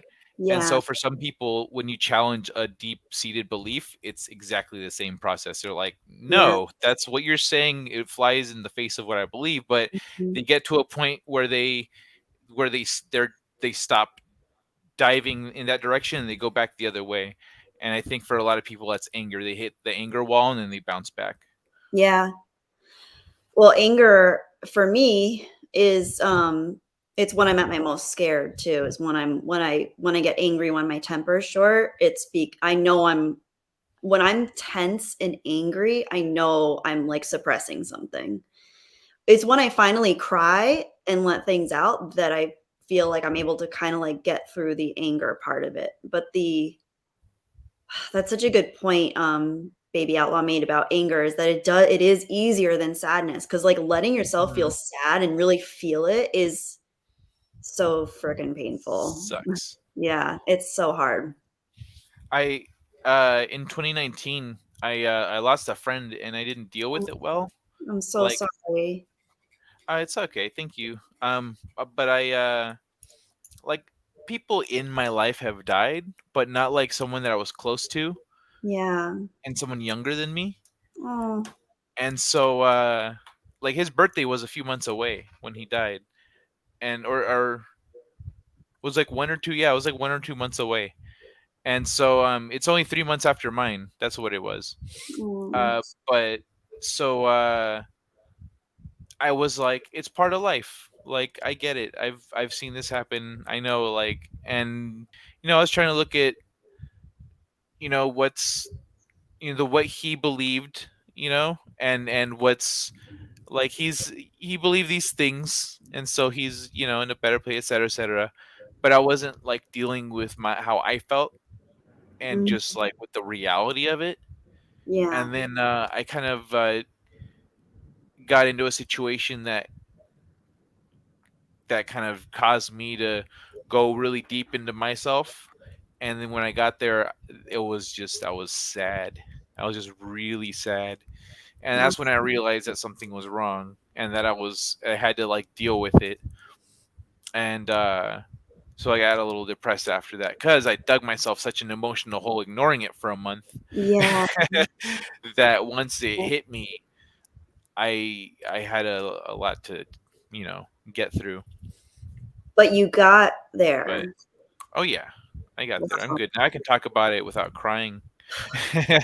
Well, that's good, and it's okay if you still do cry sometimes, honestly, because, like, I don't know, man. Like that is it's like it sounds like a cliche at this point, but if you cannot it's true. If you cannot talk about what's hurting you, that is a problem. That is going to it's going to continue to hurt you, and it's I know a lot of people are like sick of hearing about emotions these days and mental health, but like it really is, especially if someone is experiencing something like grief, or even like Mhm.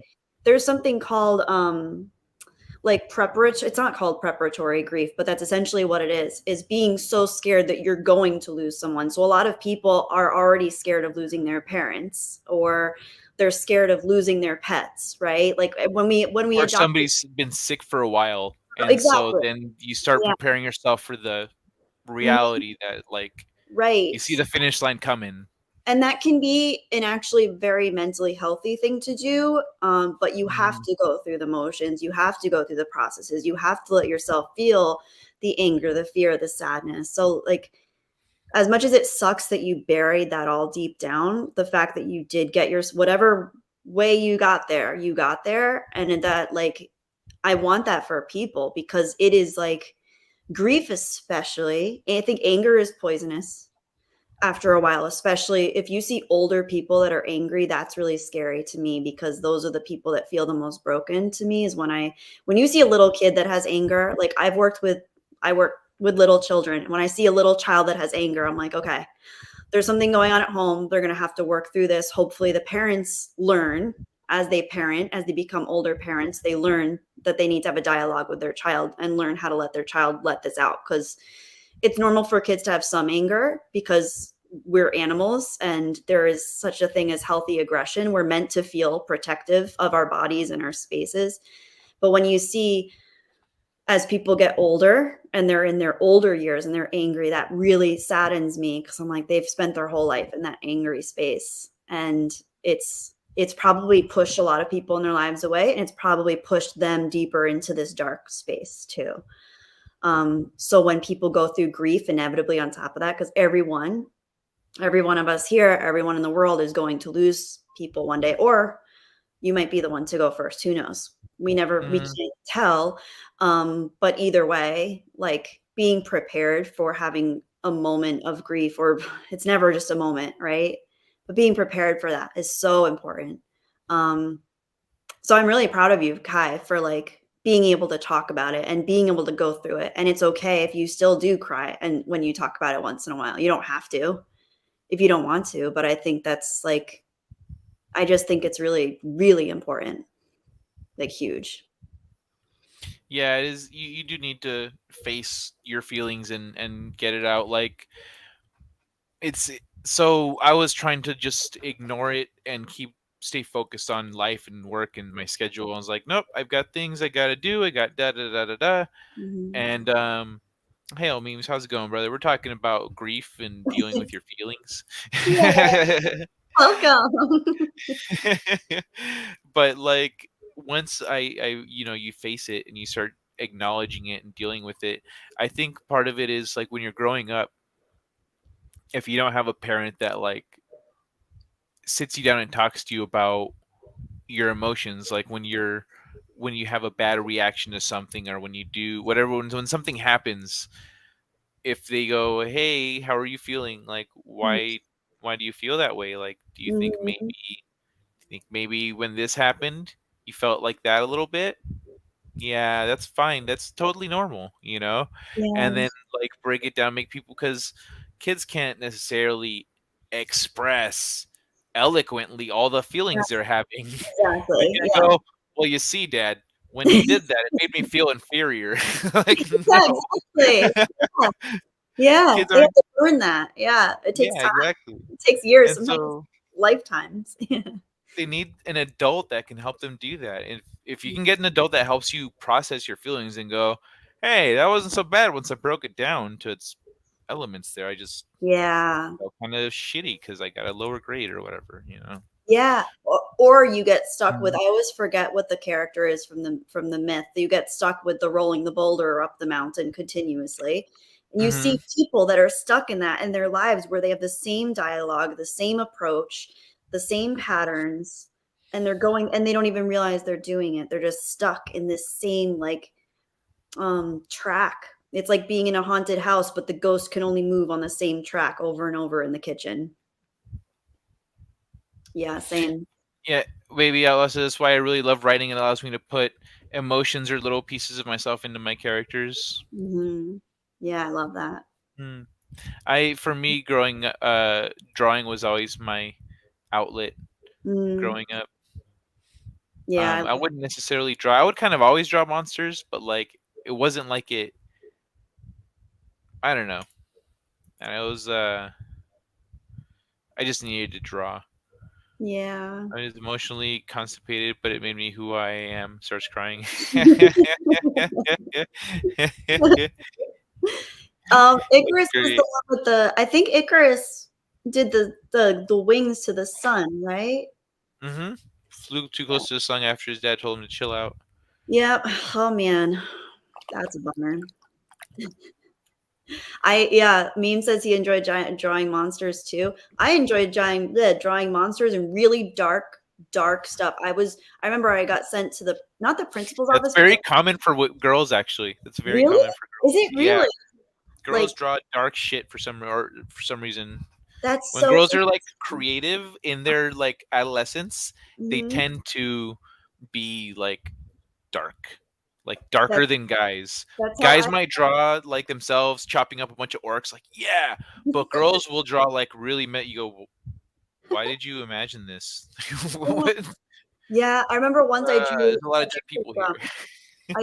I was in middle school and I drew a rotting skeleton hanging from a tree, and my teacher saw it and sent me to the guidance counselor's office to talk about it. And she asked, and I was like, "Yeah, I'm thinking I want to understand death and what happens afterwards, and I think about it a lot." So like, they thought I was like seriously disturbed, which to be fair, I think I was a little disturbed, but hey, we're all working through something.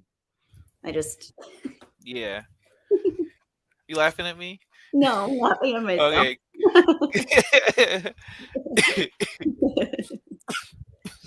Yeah. um, dark shit. Yeah, Mhm. pretty but dark. Pretty but dark. I like that. Yeah, that's true. Yeah, see, I know women better than I That's should. so interesting. I had a Well, good coach too. no, he at least he got a really good high because it probably all burst into flames when he burst into flames. So he got a good high before he went down. I just find there to be this alluring beauty that is in dark themes. There's Mhm. such a truth in darkness. I agree.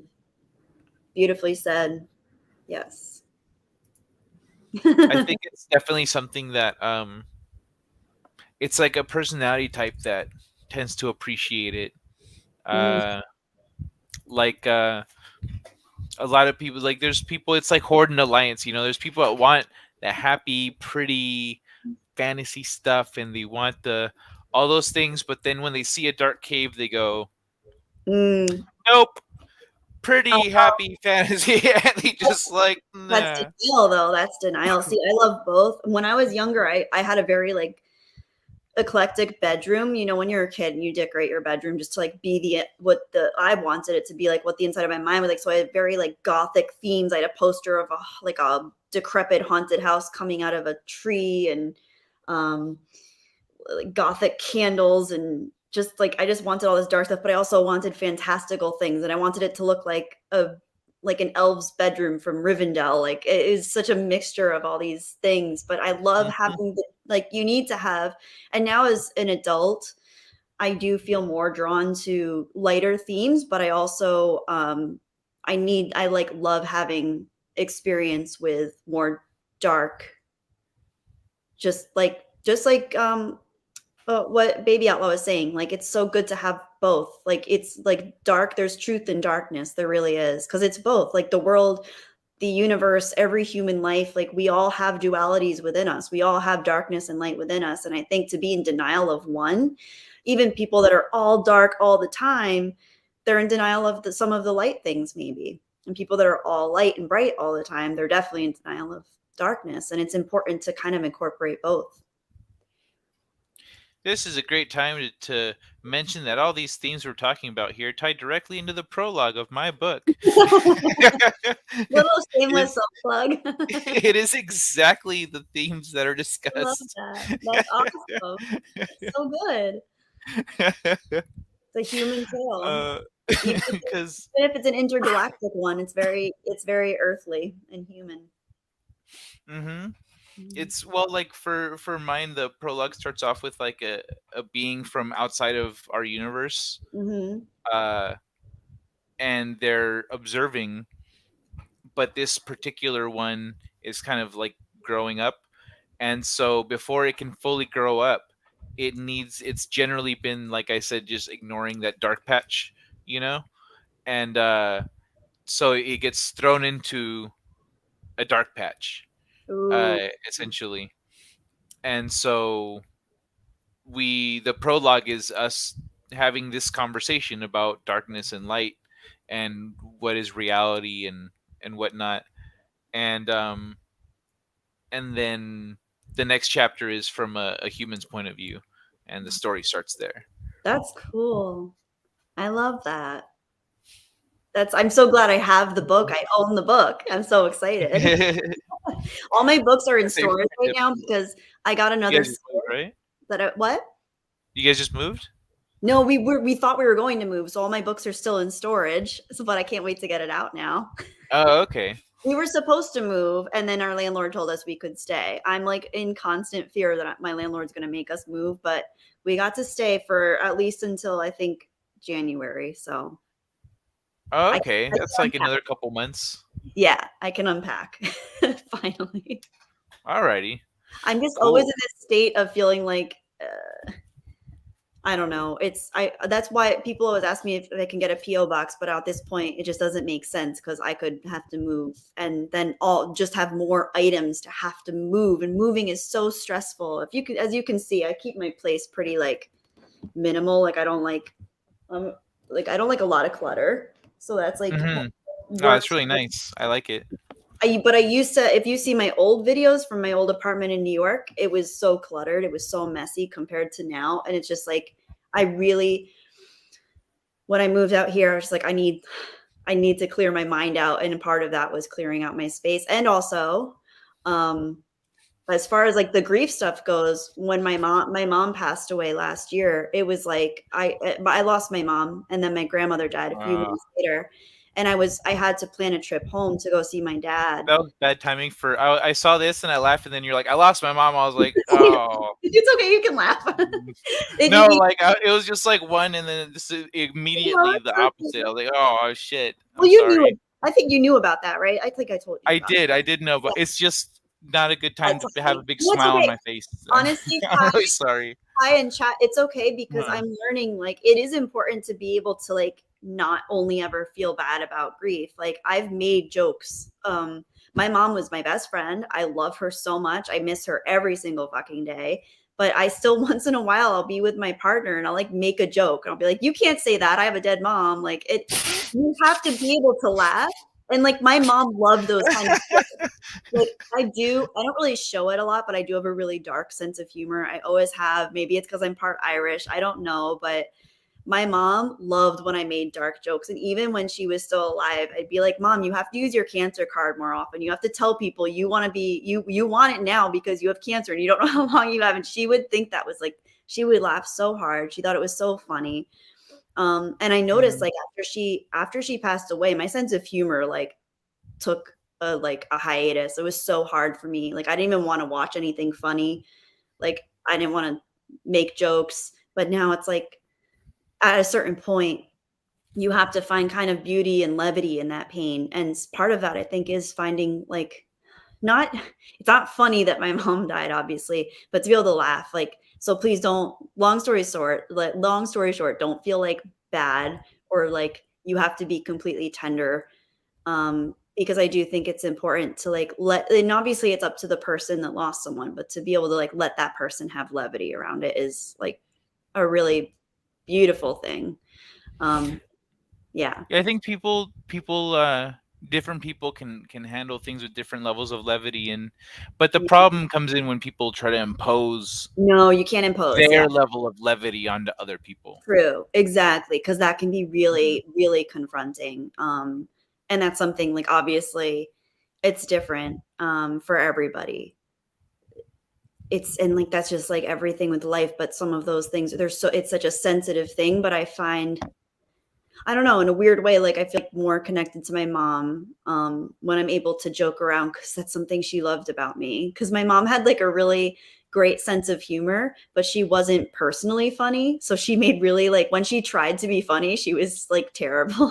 She had, like, terrible comedic timing, but she loved that I could, like, say something, like, really left out of left field, and she would just think it was, like, the funniest thing. So it makes me feel like she's laughing again when I'm able to make jokes, so it's kinda cool. Aw, And that's thank you, awesome. Stunt Brat. Stunt Brat's awesome. My mom was awesome. If you guys think I'm cool, my mom was, like, 100 times better than me because she was the most loving, beautiful person all the time, and ugh, like, she was just so strong. She was just a really strong person, and I feel like I she was so committed and had such strong, like, values, and I don't know, she was just freaking beautiful. I miss her, but I'm grateful that I had her as long as I did. This Well, is I awesome. think thanks for sharing all that. I think it is good you know, to have that perspective about how different people handle things, Mhm. and I don't really know where to take it from there though. It's yeah, you're right. It's like it's such a journey. It's just our own journey. How do you feel like you're, moving through your process with grief personally for you? I mean, I guess I'm good now. Yeah, I'm what's it called? His my friend's dad, I think, is still maybe not doing so great. I need to go visit him. It's been a while, yeah, but what's it called? But no, I'm good. that's Like cool. me, That's I'm right now. I'm just trying to work on myself. I feel like mhm, I kind of neglected that for a long time, and I need to start doing that more. So I've been trying to be more mindful, and that's like that's why I did the yoga thing on YouTube yesterday or a couple days ago, because like it was bugging me, and I was sitting here like clicking through things and trying to work, and it was just no matter which way I was like, "Ugh," it was uh, just like tingly and annoying, and it hurt in certain positions, and so I looked up something on YouTube, and it's called nerve flossing. oh, I've heard This of that. Okay, yeah. Yeah, so this girl does some nerve flossing for your neck shoulder area, and Uh-huh. so I did these like stretches and did all this stuff, and afterward I felt freaking great. That's I love that. See, that's so healthy. You tuned in to what you even if it was like I'm learning. Sometimes our physical pain is our body is telling us, "Hey, you're stuck in something." Not saying that's what yours is, but for me, that's what my pain tells me is like, "Hey, you're stressed, you're stuck in something. You better do something about it." And it can't just be take painkillers. That's not going to do it because painkillers don't Yeah, work for me. change something that you're doing with your body. Change something you're doing in their body, change how you're processing because I get stuck in like stress. So like change how you're processing, either like get it out, talk about it, or go read or watch a video, cry, do like when like when my mom first died, I did so many yoga for grief videos and I cried through every single one. Oh my gosh. Um and that was all I could do. I love the gym. I love being active. I love hiking. But when my mom first died, I could not go to the gym. I could not even go in public. It was so bad. So I would just like be doing yoga here by myself, crying. But it helped. It helped, and it really does. That's what you have to go through it. My cousin said to me, she lost her mom.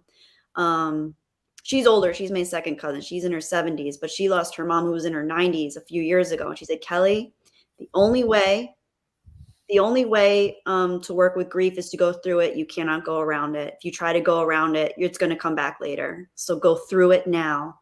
Go through it now. And like that, like always sticks with me. Like you were saying before, Kai, your friend that you lost had some beliefs that he subscribed to. Yeah, well, he was Christian, Okay. but yeah, like I'm just because I'm not, you Yeah. know, so I think different things happen Yeah. after we pop off here. What do you think? What do you think happens, and how do you reconcile what you believe with what he believed? I actually, so when I as a sorry, I'm distracting myself here because I pulled up my thing to unpin my other message. Um, so I grew up Catholic, and then in 8th grade, I got my first communion and everything, mostly to make my mom happy. But because I had to go to church every Tuesday night to go to class and learn stuff, so I Mhm. could do that, I learned a bunch of crap that I was already like doubting. I Yeah. walked in like, you guys, I'm not 100% here, guys. Yeah. And then the further I went along, I was like, you guys are really losing me. Yes. The age of reason, yeah. No, not to offend anyone, because honestly, I think religion's beautiful. I really do. It's just I can relate. Okay, keep going. Sorry. Oh, thank you, Stunt. Thank you, Stumprat. He's awesome. Yeah, she is. Stumprat's a sweetheart. I usually see her in Nina's chats and stuff.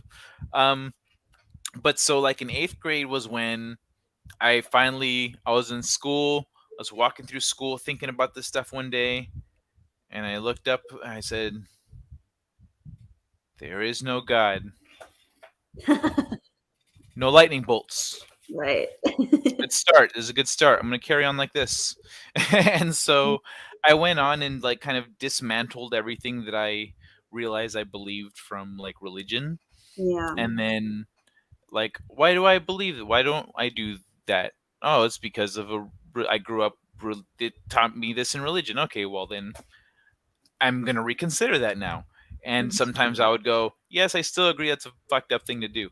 Other times I would go, you know what? I don't see why not. And so I kind of built my own, you know, foundation, and Mm, then I went and started exploring from there, based on kind of what. Actually, at first I was just like, I'm an atheist. I'm gonna cut myself off from everything. yeah. But as I started getting into like more spiritual things, like with Buddhism, I started looking at religions and what they believed, and seeing what they had in common. I was like, a lot of these guys have stuff in common, and Mhm. so I just kind of started studying them. And then when I got to Buddhism, they're like, oh, well, they don't count themselves really as a religion. I said, but they are. And someone said, no, no, no. And so that's when I started learning a difference between religion and spirituality, and Yeah. like kind of being spiritual without any religious, like, you know, uh, subscription. Mhm. And so yeah, that's when I started actually piecing that together for myself and coming into figuring out what that means for me, and what I think the world, how I think the universe is constructed. And Mhm. uh, essentially, we, the it's like in Star Trek Deep Space Nine with the changelings. Mhm. The drop becomes the ocean becomes the drop. Mhm. And so when we die, that's essentially how I see it happening. Like right now, we are the drop, but then once we die, we go back to we're like water balloons. essentially. So when you think now, like that's your journey. That was in like obviously I'm sure it was much more complex and layered. Hi Sam. I'm sure it was much more complex and layered and you could talk more about your journey to where you are now. But when you think about where you are now and how you imagine existence versus non-existence or life versus afterlife and death, like what is your current personal philosophy, not necessarily what you've adopted from like different spiritual modalities or Buddhism, but like Mhm. what's your What do personal I currently feeling? believe? Yeah, what do you kind of I feel happens? Or so because like I feel like belief and feeling are different, right? Like I have a feeling yeah. about what happens, but I don't know if I believe it. And I know, and I also have to reconcile what I want to believe happens versus what I feel like might be happening. So what do you feel like happens? So I feel like what the conclusion that I came to agree with was that like consciousness is at the core of all reality. Mm, Everything that exists first was consciousness and then everything else, which fits in line with what they're talking about with God. There was just God, there was just the one thing, and then that thing was like, I'm bored, boom, let's make stuff. yeah. And no, but essentially that consciousness is you can't grow by yourself, you need other people. Mm, And so that is consciousness essentially breaks itself down into like us. And mm, so in us we live a life, we learn, we love, we make mistakes, we hurt people, etc. And then when we die, it's I see it kind of like playing a game, and there's the realm of consciousness, which is everything that isn't real, and there's everything that's not consciousness of. There's the imagination, like in layers. There's everything that's real, and then outside of that there's imagination, and then mm, outside of that is like the big picture. um because everything needs to pass through your imagination to become real first. Like when we're creating things, we imagine it first and then we make it real. yeah. And so, and it's the same with evolution.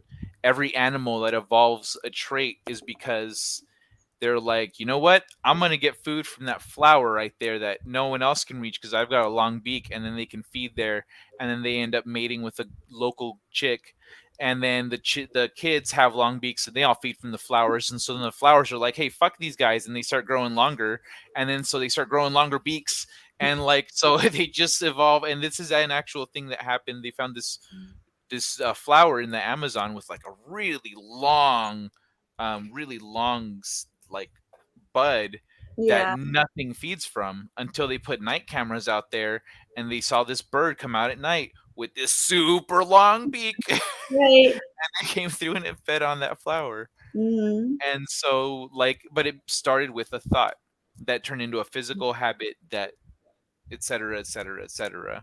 And then Um, it subconsciously selects a mate that it sees with a long beak and doesn't realize, but that's why it's attracted to an extra long beak is so that it can obtain the or nectar the female, or the flower. prime female sees like Female. this Sure. guy is Yeah. like, he's not hungry, and he becomes more attractive, and so then however it is, the one with the long beak becomes dominant, and Yeah. then the long ones with the long beak survive and Mhm. better. And yeah, but what's it called? So essentially, when we're like this, we're learning because we Mm, can't learn in a like a reality where anything can just be real.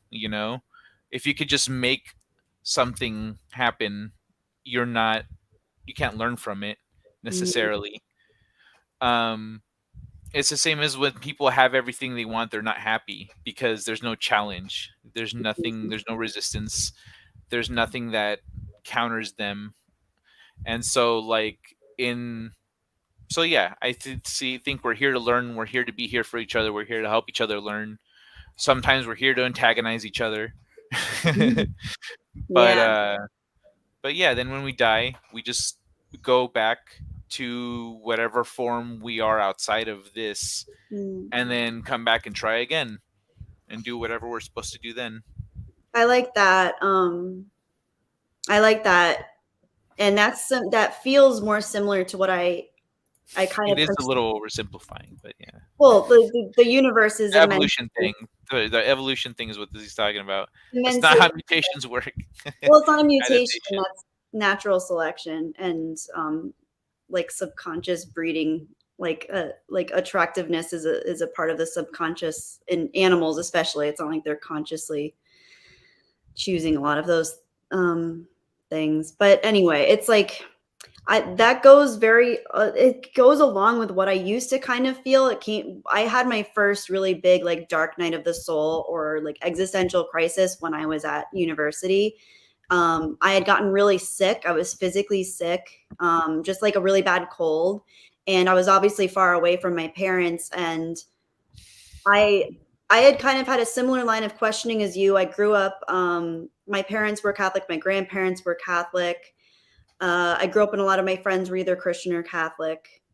But something about I experienced death at a very young age. Like I saw I my cousin died when he was very young.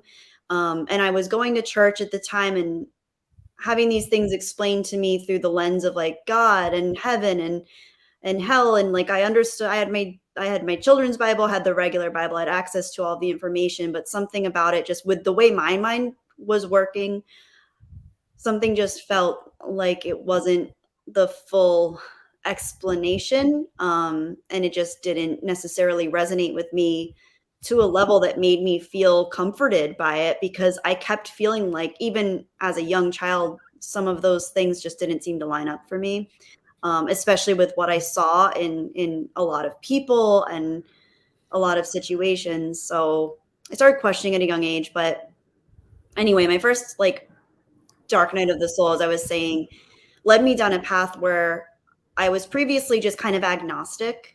I never went through it. Like there was a phase when I was in middle school where I was like, maybe I'm an atheist, but I never really stuck with that. I always wanted to believe in something more. And You didn't commit.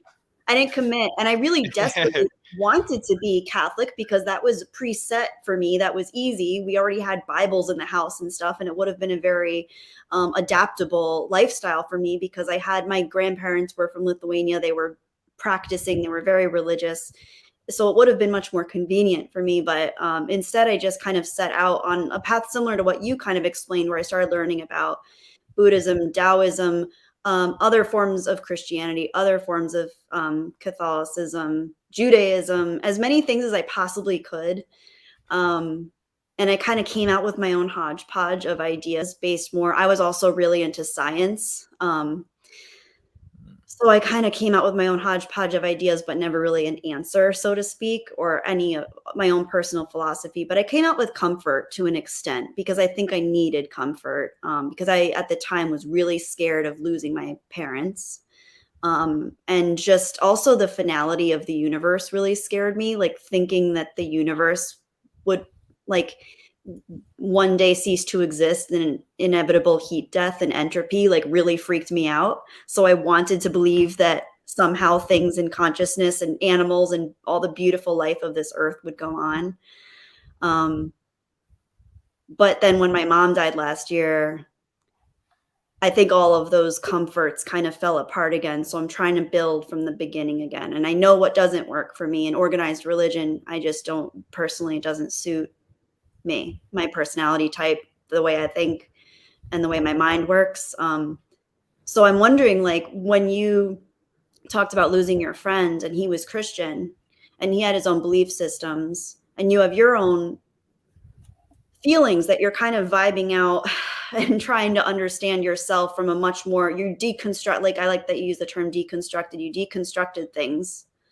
Um, and I think that that's a really healthy way in a lot of ways to live life, right? Because if we just take everything at face value from the day we're born, and believe everything that we're told, whether it's from parents, teachers, and organized religion, we can live a life of comfort, certainly, as long as we abide by those rules and regulations. But um, to examine ourselves and to examine and question the truths that are purported to us, I think that's where the real substance of the human condition can really expand. So I'm just curious, like for you with your friend, like what happened in your grief that kind of like did your grief ever go to that place where you're like, how do I reconcile his Christianity and his beliefs with my belief? Like, what was that like a personal Mm. thing for you? No, I didn't have to deal with that. I had already sorted that out for myself a long time ago. So essentially, I mean, I interpret heaven in two different ways. One is life after life. When you die, you go to source. You know, you go back to you go back to whatever, however we exist. You know, when we're not in this life, and that is back to that source, like energy, that God energy, whatever it is. Like we go back to that, and Mhm. so technically that's heaven, like, right? You Yeah. go back, they say you go back to him after you die. Okay, For well, sure. For God, yeah, for sure. so Yeah. that lines up. Mhm. Second, I don't think Christians believe in reincarnation, but I do. So the second is that when here in this life we can create heaven and hell for ourselves For based on our sure. behavior Yeah. and how we treat people and our choices. If you make good choices, you treat people well, people will be there for you. You know, things like in that Christmas movie that we're all about to see on repeat. It's a Wonderful Life. Yeah. Yeah. Like in that movie, Love that him one. just being, he's got shit on essentially. He never got the things that he wanted, but he was always a good person, and when he needed it, everybody showed up for him. And It's true. so essentially you can create heaven or hell for yourself in this life Mhm. and in each life based on your choices and your what you value and what you put your energy into. And then I guess a third way, which I just realized, would be if, let's say, you were a complete asshole in this life, and then like all that karma that you built up, you know, you gotta, in your next life, it's like, okay, well, now you have to suffer, and so then you get the shit end of the stick for your whole life, and you're like and it, you know, turns you into a decent person, but like maybe that's why some people just get shit on their whole lives, and other people are, you know, Interesting, yeah. I would protagonists. rather personally, I'd rather believe in a karmic cycle than I'd rather believe in just heaven and only heaven, but if it was between heaven and hell and a karmic cycle, I think I'd rather believe in a karmic cycle because the possibility of someone being damned for eternity and not being able to grow their soul or change their soul is just, like, kinda sad to me, Mm.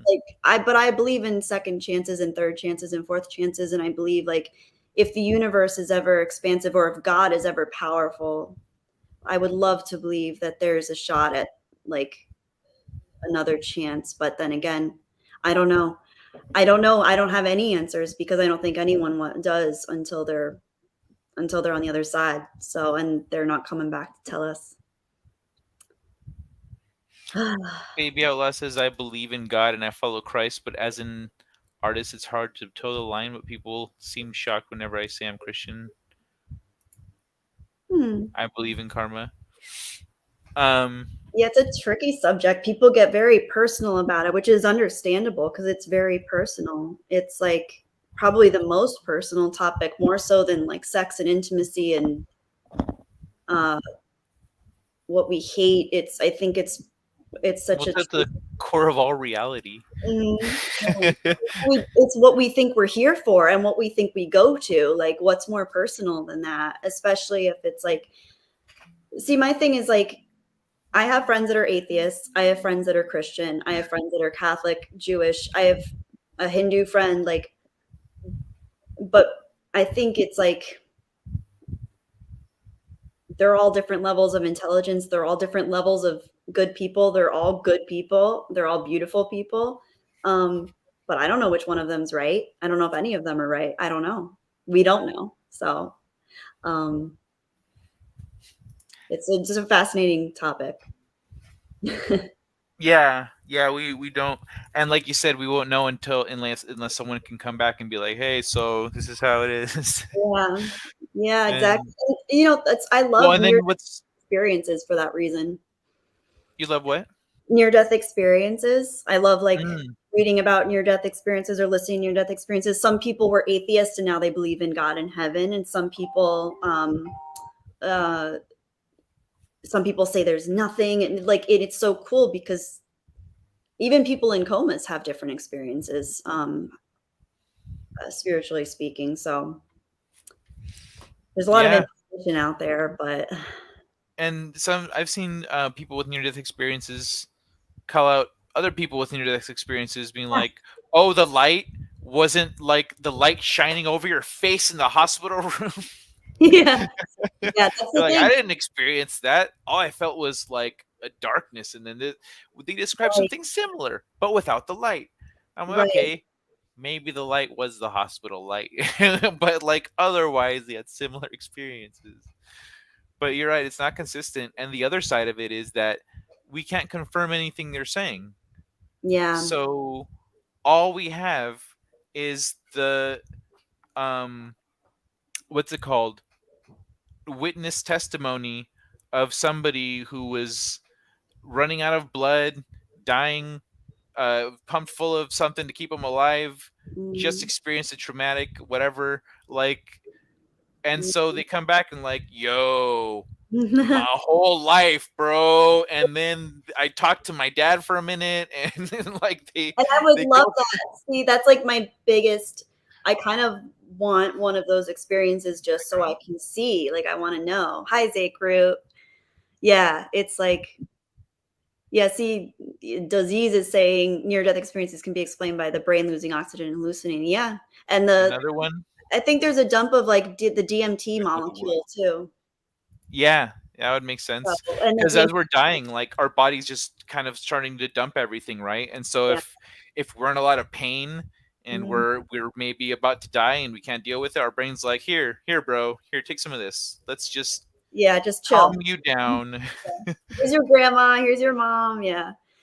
So, it's like, I don't know, it's like it's just hard to reconcile. I'm always seeking more answers and I'm always seeking more questions. I don't have an answer to anything. There are some things in this life that I know, but most things so far are things that I are subject to change because if I can find out a stronger truth or the truth on something, I would always hold out for that. So there's nothing that I really can claim to know at this point other than I love my cat. Mhm. I love my mom. I miss her. Um, I still struggle with pain and grief and loss, and some things in my life are very true, but they're true for me, and a lot of that's subjective. And I could have been 4 years old, and seen uh, a kid die and not questioned God and been like, "Well, that's what God wanted," and I could have chosen over and over to keep believing that. And sometimes I wish I did because I think my life would feel not easier, but I might find more comfort. But then again, part of what makes me who I am is that I question things. So I'm just going with it at this point. Hopefully it keeps going. But I do feel like I do have um it's nice like to be able to be there for people. Like one of the hardest things to hear when my mom died was that when people would say like I'm praying for you. It's like, well, thank you. That means a lot. It really does. But it's like I just want someone to like cry with me, not pray for me. I just like I don't know. And it's beautiful. I think it's beautiful when people pray for people. I know there was a few years ago where people were making fun of people saying thoughts and prayers. It's like I think that's beautiful that people are doing that. I think that's meaningful. I want people to pray for my mom and my grandmother and all the people I've lost. Um, it's hard to explain. I don't know. I feel like there's no way to say a Well, lot of things too without offending people because people are so well, so invested. I agree with what you're saying, and I get what you're saying. And actually, there's been studies, I guess, about how human contact while you're grieving Mm, helps psychologically, or like in your brain they can actually measure that uh it helps the damage from that, like, wow. so um the trauma from it is diminished if you have someone there like hugging you, holding your hand, etc. And the year before my friend died, my dad died, and we Oh, weren't close. I didn't, wow. I didn't like him, Oh, but I talked to him on his deathbed, and I was very disappointed, kind of with where he was at. I was like, that's wow, really? Like it's been this long, and sad. you've learned nothing. And so I was just like, I wasn't really shook up by it, but so I told my when I told my sister, uh, we adopted each other as siblings. But so I told my sister that he died. Her We adopted each other as siblings because her mom dated my dad. We were Oh, both into each other until that happened, and we were like, so this is weird now, right? aw, that's But cute. so I told her and my other friends, but then that night, like once everyone was gone, I was just hanging out with my friends. I kind of broke down and started crying, and they were there for me. And like my friend was holding my hand, and then at some point she pulled back her hand for some reason, like to for her drink or whatever. And like I kind of felt like really isolated all of a sudden, like really alone. I was like, "Do you mind, like, if Oh, I keep holding your hand?" And she said, "Yeah, oh, of course." And so she holds my hand again. oh. But it does help a lot, like, having that. So yeah, having someone there, maybe not crying with you, but with you Yeah. while you cry, Yeah, helps. yeah, exactly. I think that's what I meant more so. It's like that validation that someone into attune to that. Like they don't necessarily have to feel it for you or feel it with you, but to attune and be like, I know it must be so fucking hard. I'm so sorry. I'm here. Like I'm Mm, here for you. Um, oh man, I'm sorry. I didn't know about your dad. I'm so sorry. That must be so complicated. Like to not have had a good relationship and then to feel that disappointment and then to like lose him and not. I'd already dealt with all the him because like he took off. So in high school, at the end of middle school, my parents moved apart. So they were already split, had Mhm. moved apart. So then at the end of middle school, they moved apart, and I was with my mom for a few months, and then I moved in with my dad, and my brother stayed with my mom, and so I was with him for a couple years, and then I left and moved in with my mom, and then he disappeared on us. So like I had already gone through the whole dealing with my relationship with him and who he is and who I am and kind of where he was going through life, and then once then when I talked to him later when I was on his deathbed, I was like, it's not like I had any extra thinking to do because he Mm, hadn't grown at all. There was wow. no progress. So I was like, okay, well, that's it. Like, Yeah. I hope the next life goes better for you. Because Yeah. one of the things that he said was just something that I thought was beautiful when I was a kid, and so I was like, I kind of want that for myself too. He says to me one day that he wants a wake when he dies. He wants a wake where everyone is there. Everyone that's there is like sharing like funny stories and having a good time and laughing, Yeah. like not sad and stuff. And I was like, that Wow. sounds dope. Yeah. Um, he didn't. That's not what he got. Wow. Um, he also didn't quite die alone, but he died without a lot of people that should have been there.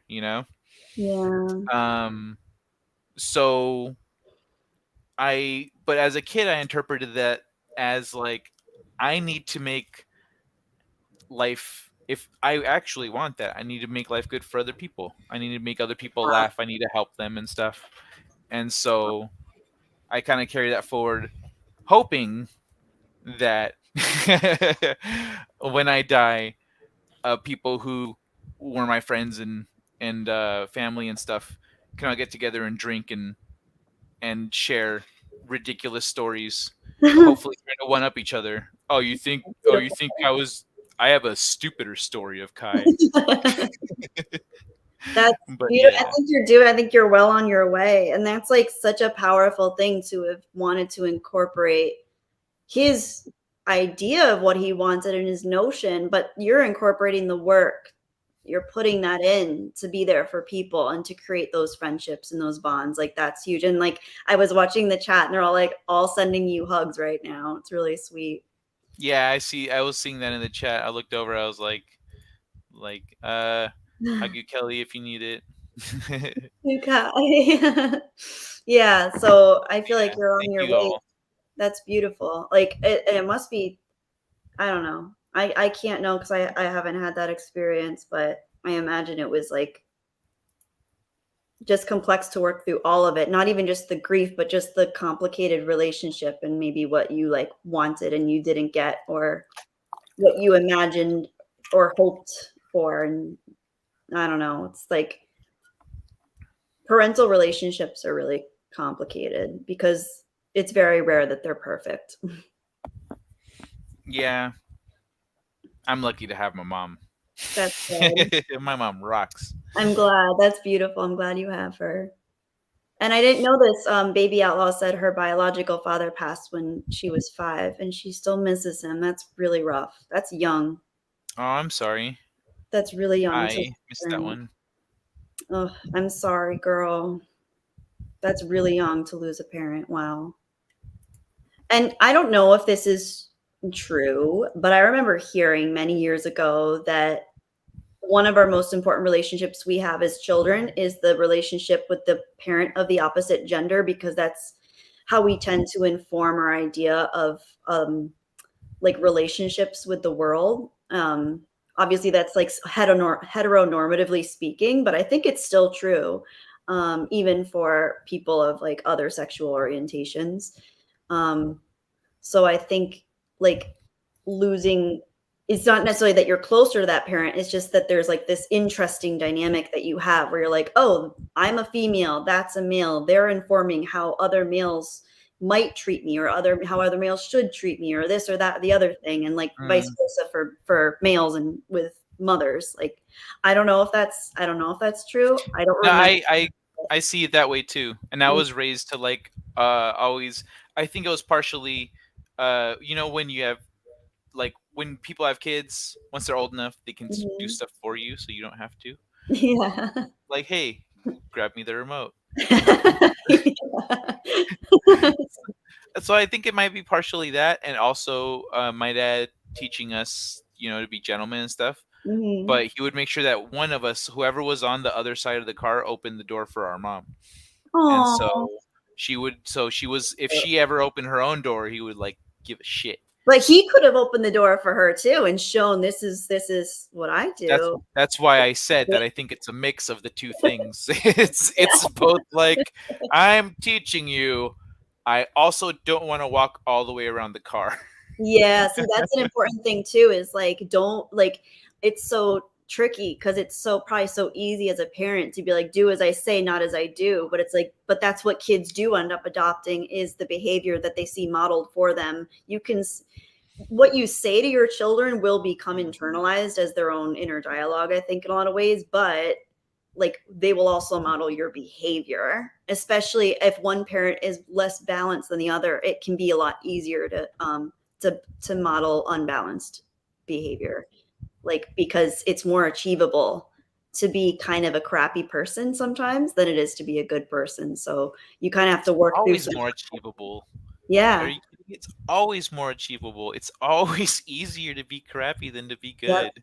Yeah, Being exactly. good usually gets you fucked over, Mhm. or you have to sacrifice something, or it requires more work, or it's not the obvious answer, Yeah. etc., etc., etc. Yes, good Like, points.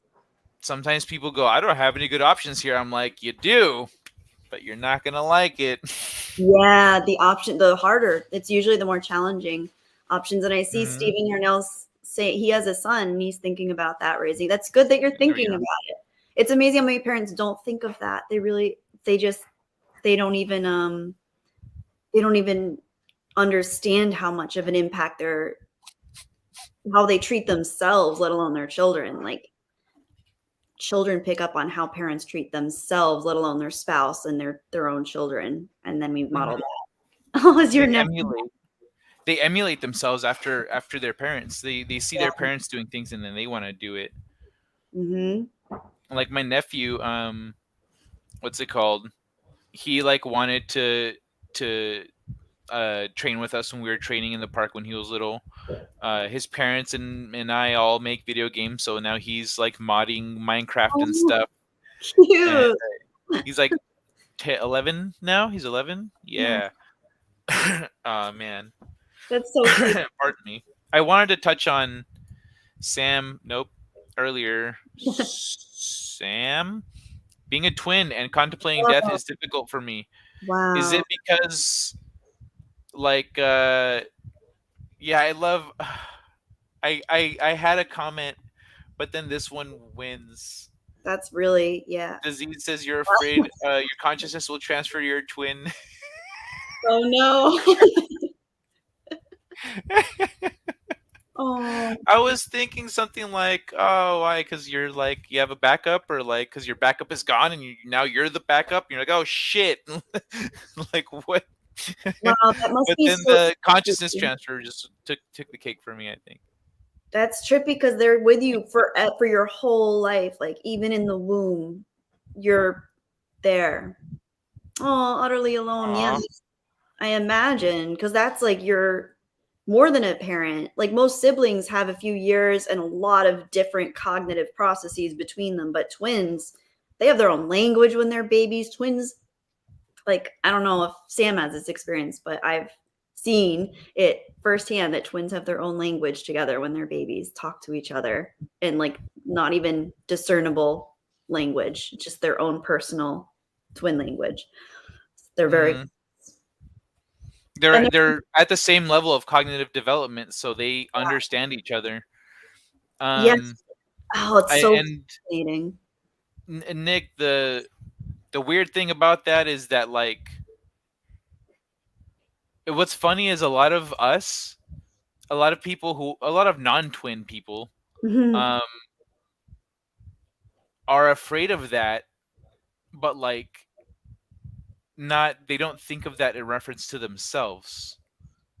Like they're afraid of losing their immediate family, their friends, their etc. They're afraid of losing their network, etc. But like Sam is meaning in reference to himself. Um which is something that everyone else either has already or never dealt with. What do you mean? I don't know if I'm understanding. Well, because like you and me, there's only one of us. You There's do only you have one Kai. Kai, There's I don't have a do you have any sorry what? mods? Because you have a you have like a fake. Do you have a Oh no. delete this webcam HD porn person? Yeah, hold on. Sorry to interrupt you. I want to hear what you're saying, but I don't. Put user in timeout. No, just they're not a Uh, real, I don't think it's even a real remove person. Just you can just delete them, port. like or block them or whatever. I don't think There it goes. I think it's a bot. Okay, At yeah, it's a bot. They're gone. I don't have any mods in here. Let me see. Let me fix that. least. Let me fix that.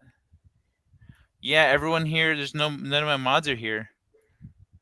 I can Did vouch someone for tag me? Cat44. Tag He's one me. of my mods, and he's great. And I'm pretty Me. sure I don't know if Steven Yarnell one of your subscribers because he's really great too. And Cat44, and obviously Baby Outlaw. Let me see. But everyone else here I'm meeting for the first time tonight, other than Phil. I'm very excited. I love Stunt Brat. She's awesome too. Everybody here is great. Disease. Where? Everyone here a mod at this point. Where's the other one? If you say something, I'll mod you too, Okay. Kelly. Um, 'Cause I don't see you, and your chat's long gone. I think by now. okay, hang on. I'm just typing something really eloquent quickly. There we go.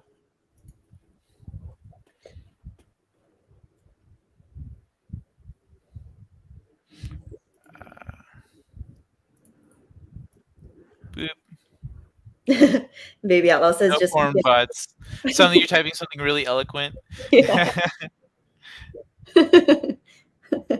All right. There, I should have enough now. I know. I mainly bug Kai on Twitter. Virtual hug Kelly. This is Phil. Virtual hug. Oh my god, Phil's gonna fucking melt when he gets a real hug from you. I've been He's told gonna not he's to gonna hug. literally have a seizure and be frothing at the mouth and just fall over.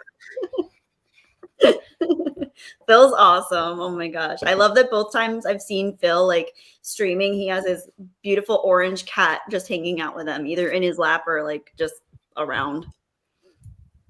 I love cat people. Thanks, Phil. Yeah, I wasn't really a cat person actually for a long time. I didn't like cats. Hmm. Um, like I was like, cats are annoying. They're dumb. They're not like dogs. Dogs are awesome. Dogs But are so I awesome. grew up with dogs. Yeah. My neighbor, not quite my neighbor, but like I lived in a cul-de-sac, and then Mm, if I went to the end of the street and then went down to the end of the next street over, my buddy lived in the corner house, mhm, and I lived at the end of the cul-de-sac. And he lived in the corner house here. So he had a cat, and I asked him what early on in our friendship, um, when he when I was like, "Oh, you have a cat?" He says, "Yeah," and I picked up his cat. I was like, "Is it true that they always land on their feet?" He says, "Don't throw my cat." I was like, "But dude, like if he lands on his feet, it'll be fine." It's so He's, far. They get so hurt, their little beans. I know I was a dick. I threw the cat, and like It's it so landed weird. on his feet, Well, and it yeah. looked at me like I was an asshole, and I was like, "Whoa, way to go, dude!" but, And then you had a newfound respect for cats. and well, like what happened was, I moved in with some friends, and one of them had a cat that he had rescued. Her name was Zoe, Aw. and so Zoe, I just had to live with the cat now. And at first, she didn't quite go into my room, but then she started going into my room and like kind of sniffing around. And I was like, "All right, just don't mess with anything. Like I'm not allergic or nothing, so we're That's good. You know, we live together. Let's get along." And so she would like jump up on my bed, and I had a fluffy. When it's in winter time, you know, I put like thicker sheets on, and so she curled up there all comfy. So I pet her and stuff. She let me start petting her, you know. I pretty much approached her the same as a dog, you know, here like sniff me, you know, a little love, etc.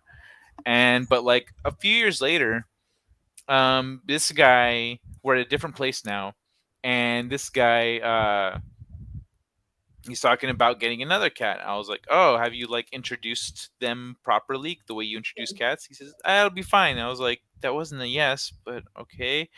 And also, he hasn't asked us permission, so he did say he's thinking about getting a cat. All right. Then he gets the cat and just brings her home one day, and Zoe immediately doesn't go back in that room ever again. In your room? In his room, she wasn't my Oh. cat; she was his cat. So she immediately doesn't go back in his room ever again. That's where she slept, and that's where she ate Oh and no. everything. She lived there, like that was her home. Oh And so no. she would just hiss at the little cat and like go away. And so we would find her like sleeping around the house and just in different places. Sometimes she'd come into my room and sleep on my chair because sometimes she would sleep on his computer chair. So she would sleep on mine.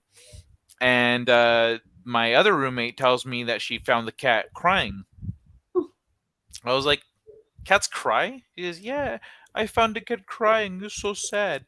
I was like, "Okay." And then one day I'm coming through the kitchen and she says, "Look, look, Kai, Zoe's crying." And I'm imitating her accent. So, and I went up to the cat and I got down close and I looked and she has this look right here. And like, and like her eyes were big and she was all wet right here. Oh my gosh. And I was like, "You are fucking crying." And like she was just curled up there crying and like and so that night like my roommate had told me that she usually slept on a corner of his bed. He like had a special blanket there for her. And so I got one of my blankets out, a soft, you know, not too fluffy but like a really soft fluffy blanket. Hmm. And I folded it up, put it in the corner of my bed. And so that night I heard her come into my room. Like I laid down and turned off the light, and I heard her come into my room and jump on my chair.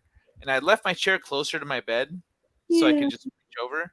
So I Oh, hear her jump on my chair, and I turn on the light, and she's already curled up, and she wakes up like, "What the hell? What, dude?" And so I grab her, and she's just kind of looking around like, what's going on here? But I set her down on the blanket and I pet her, and then I turn off the light and lay down. I kind of crack my eyes open so I can see her, and like I watch her kind of like look down at the blanket, and then Oh, look back at the chair, and then look at me, and like kind of doing a double take, and like just like putting all the dots together, and then she like leans in like this, like looking at me, and just lays down. And after that, she would go and lay down there in that corner. And oh, sometimes I would like wake up with my hand on it, and her head would be like resting on my oh finger, my or she'd god. be like hugging it and stuff. Oh my gosh. So And that then, did that win you over then with well, cats? like that was when I got to understand cats and got to That's know yeah. cats and stuff. Because Yeah. then, like, when I would notice the behavior, she was really smart and she was really chill. So Yeah. like he would feed them, and the little cat would run over and steal her food, and my roommate wouldn't do anything about it. And like I would look at her, and she like looks at the little kitten eating her food, and she looks up at my roommate like, Not gonna do anything about this, Dad. this is just what's happening. Yeah, exactly. You're not gonna do anything. Like she looks at him like, Yeah. and so like I see that happening. I'm like, you're handling this very well. Yeah, for But real. so then she would hang out with me all the time. I brought her food into my room. And Aw. like that little cat tried stealing her food, and I threw a pillow at it, and so it Oh, didn't don't try that leave the other cat. again. And well, because I'm not gonna get up, I'm half asleep. I hear munching, and I look over. I see a little cat. I was like, "You little fucker!" And I and um That's so funny. yeah, like I got to understand her, because at first I was like, she would come in and like meow, and I look at her. What do you want? Meow? Cats are different because they're Talk to harder. me, bro. They're not as Yeah. their communication is so different than dogs. Like, Hmm. so I think people compare them. They're like, I'm either a dog person or a cat person. And it's like, well, they're so different. Obviously, that's why people think, but cats communicate so differently. Dogs have been socialized by humans and bred and domesticated by humans for so many thousands of years. So they're very in line with human communication forms. They're very social. They're so Hmm. socialized to humans, and they're good with other dogs too. Whereas cats are still, in a lot of ways, they're very in touch with their wild ancestry. And cats actually kind of more so domesticated themselves through like coming to like fishing villages and stuff like that Sorry, memes. thousands of years ago. Oh my gosh, I saw that. Uh, I'm so sorry, memes about your Paisha. That's and that's the Sorry other to thing. interrupt you though. No, it's fine. Losing a pet is like I've lost a lot of people. I've also lost a lot of pets and losing my pets, especially I had one cat, Nico, that I grew up with, and I had a husky that I grew up with, Sasha. And then my family dog also died last year, Nina, who is our Rottweiler. Those three hold contention with all the people that I've lost too, because it's like that love is just as deep. Sometimes not like, and sometimes as much as we want to believe our family unconditionally loves us, a lot of them do. Sometimes the love feels less conditional with certain pets. So it's like losing a pet is like losing family. It truly is. Like They're you there for can't. you like when you're down. And there's something that you take care of. Like Mm-hmm. you nurture Yeah, them, and so yeah, anything that you've nurtured that loves you, that's like, yeah, it's gonna hurt. yeah. Like They're family, so it's they're not. so pure. They're so pure. They never want to hurt you. They only ever want to like love you and be loved. And it's just like so freaking pure. It's so beautiful. Like pets, animals, I love all animals and kids for that reason. Cause it's like the vulnerability and the beauty of like that beautiful, pure soul just wanting to like be supported and loved is just like, I don't know, I just love it. Sorry, I'm getting mushy. And I'm not No, even it's okay. high. I'm I like, was thinking about how, because I agree with you. I'm the same with animals and yeah. kids, but like the kids thing, I'm like, man, the kids always cost me though. Like if Yeah. it's like a social thing, where I'm like, oh, there's that pretty girl I've been wanting to talk to. I'm gonna go try that. The kids are like, Kai, come here and do the thing with us. And I'm like, oh, not now. Okay, let's go. Like I have to. Like, but Yeah. I want to flirt with your friend's mom, dude. Come on. Oh, but it's good to cultivate a good relationship with the kids then. If you're into their mom, then you definitely Well, want to yeah, but like, rapport with the kid. That's good. That's a good. what's it called? There was this one time I was at I was coaching my niece's soccer team with my friend Amber, who I've known since elementary school. Mhm. And she's the coach, and she calls me. She says, "Hey, do you have a niece named, yada yada?" I said, "Yes, I do. She's on my team. Do you want to be my assistant coach?" I said, "Hell yeah, let's do it." Aw. And so we kicked ass. But near the end of the season, we had, actually, it's somewhere in the middle of the season, we had like a thing, like a to get together at a skating ring, and a few of the girls showed up, and what's it called? There was this kid there that was just at the skating ring for some reason. I mean, to have fun, obviously, but there was a kid there with his family wherever they were at, Mhm. and he came by and was talking to me for a little bit, and we're hanging out, and then I went to get food or something, and he went off his way, and and then my friend Amber comes over and says, "Hey, what's with that kid? Do you know him?" I said, "No, just some random kid came by. Probably thinks I'm cool or something. Probably the Mohawk. I don't know." She says, "Oh, well, maybe he like, he sees you here with us, and he wants to like talk to all of us." And I was like, "Pretty much here with a bunch of girls. I doubt it." And she says, you don't know, maybe it's like the group." He went, and so I went to get beer because there was like an adult area where you could get beer. The kid comes back and asks for me. And she says, "Oh, he's over getting drinks. Do you want to hang out?" He says, "No, thanks." And he just leaves. And she's like, "Oh, he Aw. really is just here for Kai." Aw, that's really cute. You got a little fan. That's cute. I love that. It was really cute, but like she felt so deflated. Hmm. I love that. Speaking of cats, Teenagers, I'm my good with teenagers too. cat is staring at me from the kitchen. She's Is the cat hungry. hungry? You know, she has all her food. I fed her before we started, so I think she's just wants attention. My cat loves attention. They still exist. Oh yeah, I think that was like we were talking about earlier about the cat jumping on the keyboard. That Mm, was when I was like, I need a break. Hey Zoe, come here, and she's like, get away from me, dude. It's the middle of the day. She just like leave and do her thing. yeah, But it's like it's so hey, buddy. special when that's the thing. It's like when a cat does want to be with you, it's special because a dog will always want to be with you no matter what. They love you no matter what. They're excited to see you no matter what. Cats are like they have to feel safe. They have to trust you. They have to understand that you're not going to hurt them. Like cats are like very sensitive little barometers for humans. So I think they can sense when someone's like gonna try to pet them. They're like, no, I'm not here for that. They want to feel like it's on their terms. So it's really Mm, special when a cat like gives you that love and that affection and that companionship because they do still have that kind of more aloof thing. But like Nova, for example, is so attached to me. She follows me everywhere. She follows me to the bathroom. She waits for me on the toilet when I shower. I come home and she's so excited. She's meowing to see me. She cuddles with me every night. Aw. I walk into the bedroom, she trots after me and cuddles with me. She gets right up next to my face and cuddles right next to me.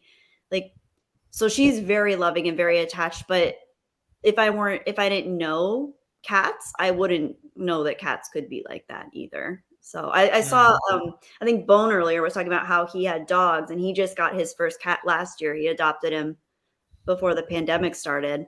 And it's just cool to mm. see like even people that like grow up with dogs can still love cats too. They're just totally different, different I've vibe. actually found the comparison of cats and dogs to women and men to be very accurate. Really? Um, Which oh which yeah. which way around? Which way does Well, it in go? terms of like affection, like you're saying about how cats have to feel safe.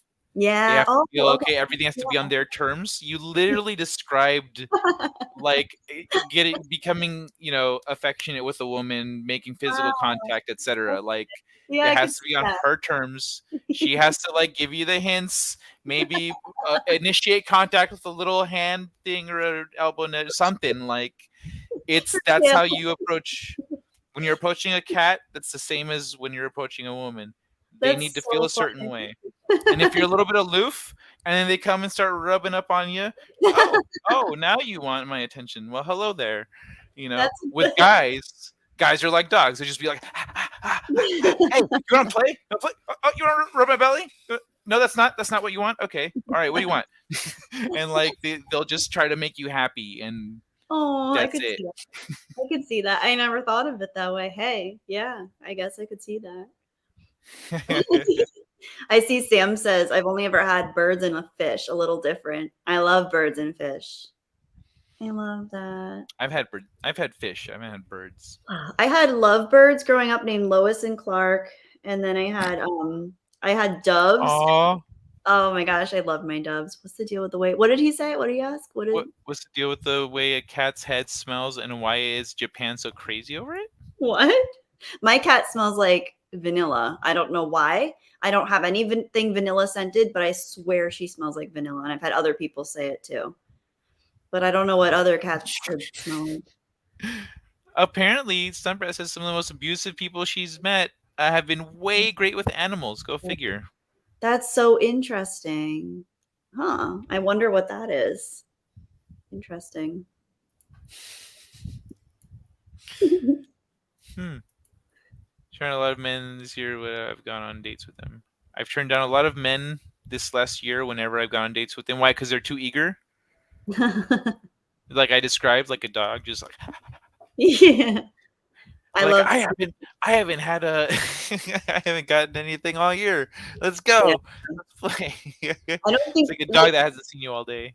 being too eager or too aloof for either, I think like gender, I don't think is like you want to like that sweet spot of like engaged and comfortable, but not like too eager.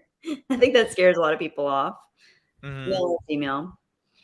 Yeah, no, that's for sure. I want to be chomping at the Uh, bit on a date, like because Baby Outlaw. I'm sure you appreciate the horse reference, chomping at the bit. Get it? She doesn't want men chomping at the bit or women. I don't know. what's this? It's my birthday. They want to invade. My body, they want to invade. Oh, it's my body. Oh, sorry. Yeah, yeah, yeah. Um, yeah, it's dating like. Wait, where are you located, baby outlaw? Are we she's both in California? she's in Texas, but hey, Oh, that's she's like in not too Texas. far. She should come on down. Yeah, come visit. Oh, that's right. Say I want. Stumprat was saying how she lives in Santa Barbara and Yeah, stuff. it's my goal to get Baby Outlaw and all of us together with Jesse and Jeff because they're like such fun people. Hmm.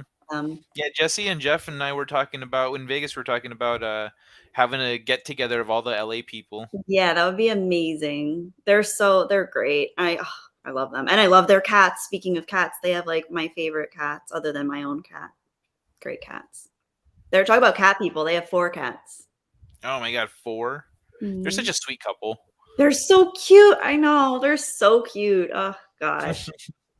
And their cats are all so like well regulated and attuned. Like I feel like you can tell a lot about people as pet owners when their pet is relaxed and calm and loving and they feel comfortable with strangers.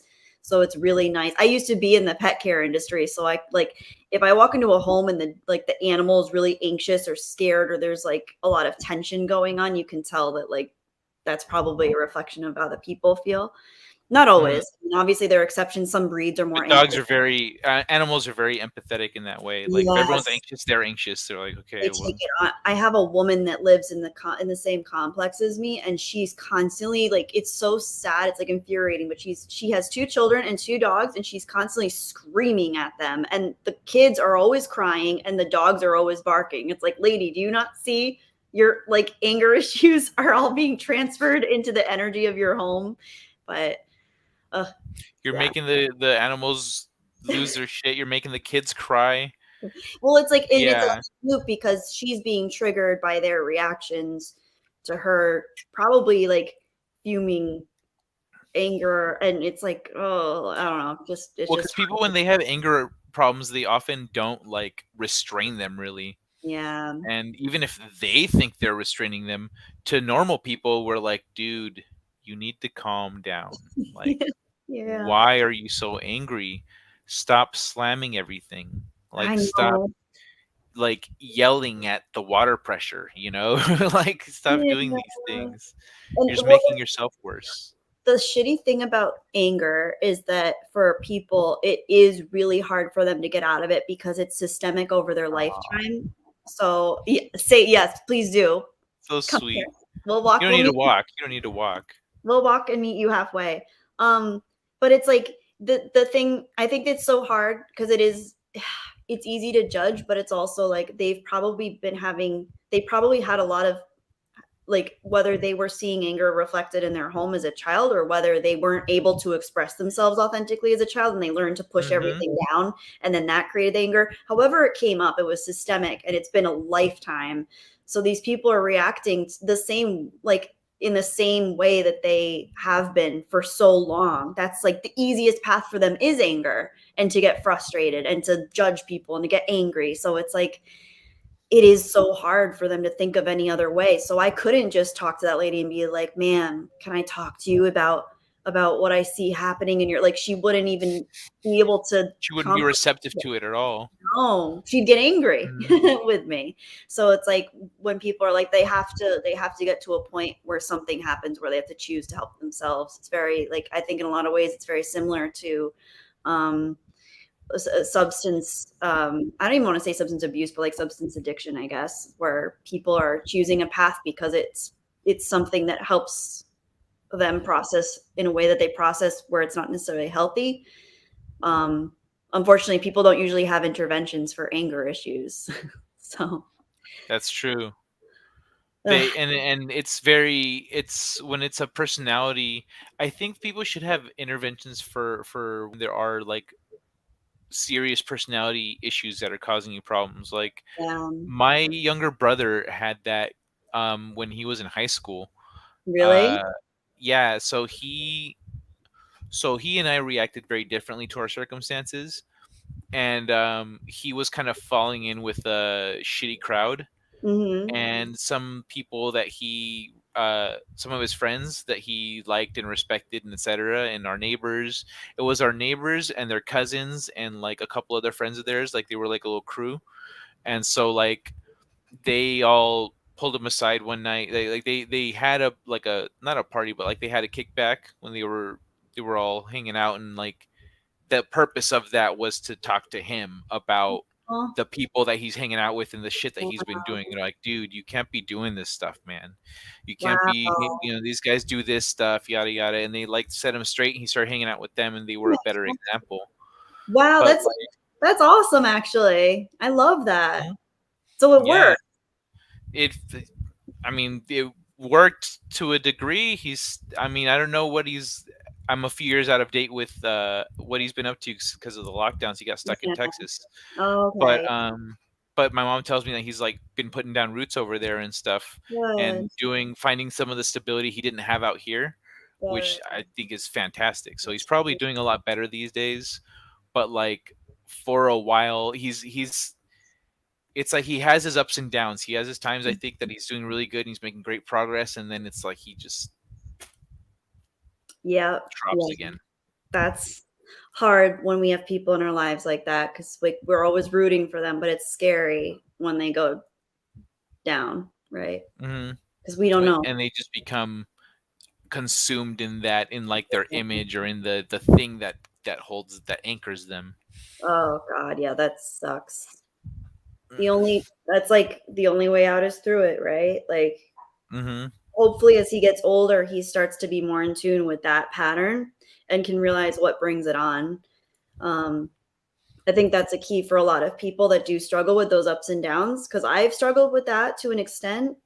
where now I'm starting to notice like, okay, if I don't take care of these little things here, I'm going to have a harder time when I dip down low there when I run, whether it's with energy or my social life, work life balance, whatever it is. Like I need to be very mindful of my own patterns and what to expect. But I've only learned that through experience and through getting older. But when I was younger, I just Mhm. was like a constant victim of my own emotions and my own circumstances. And it's like I didn't know how to sail my ship yet.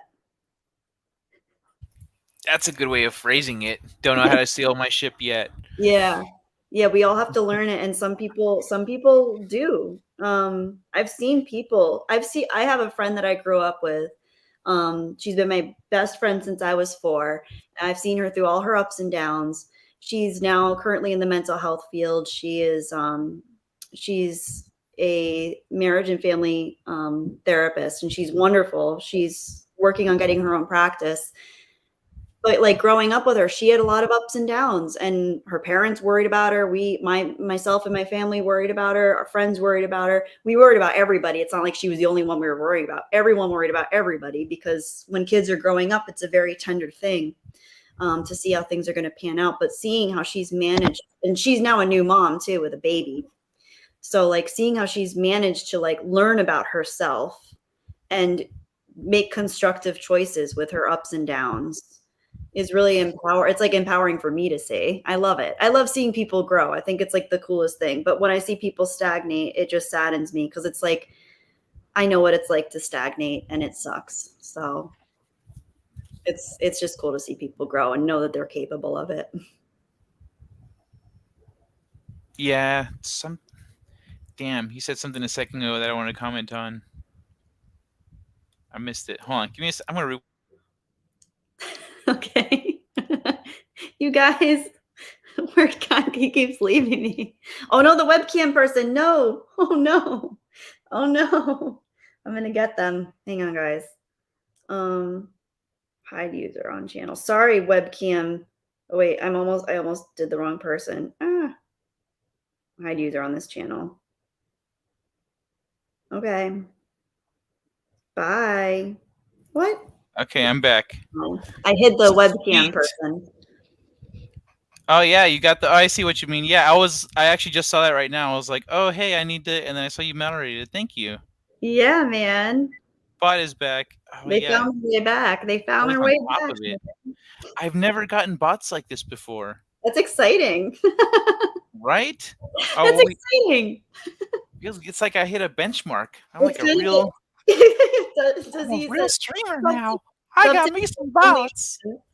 sub to Kai's OnlyFans, guys. Kai, you can make an OnlyFans. uh, You want to see what Kai looks like without the headphones? Subscribe to his OnlyFans.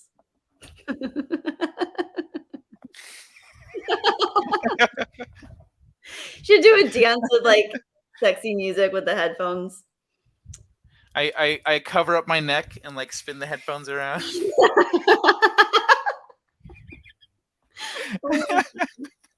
Oh, that's funny.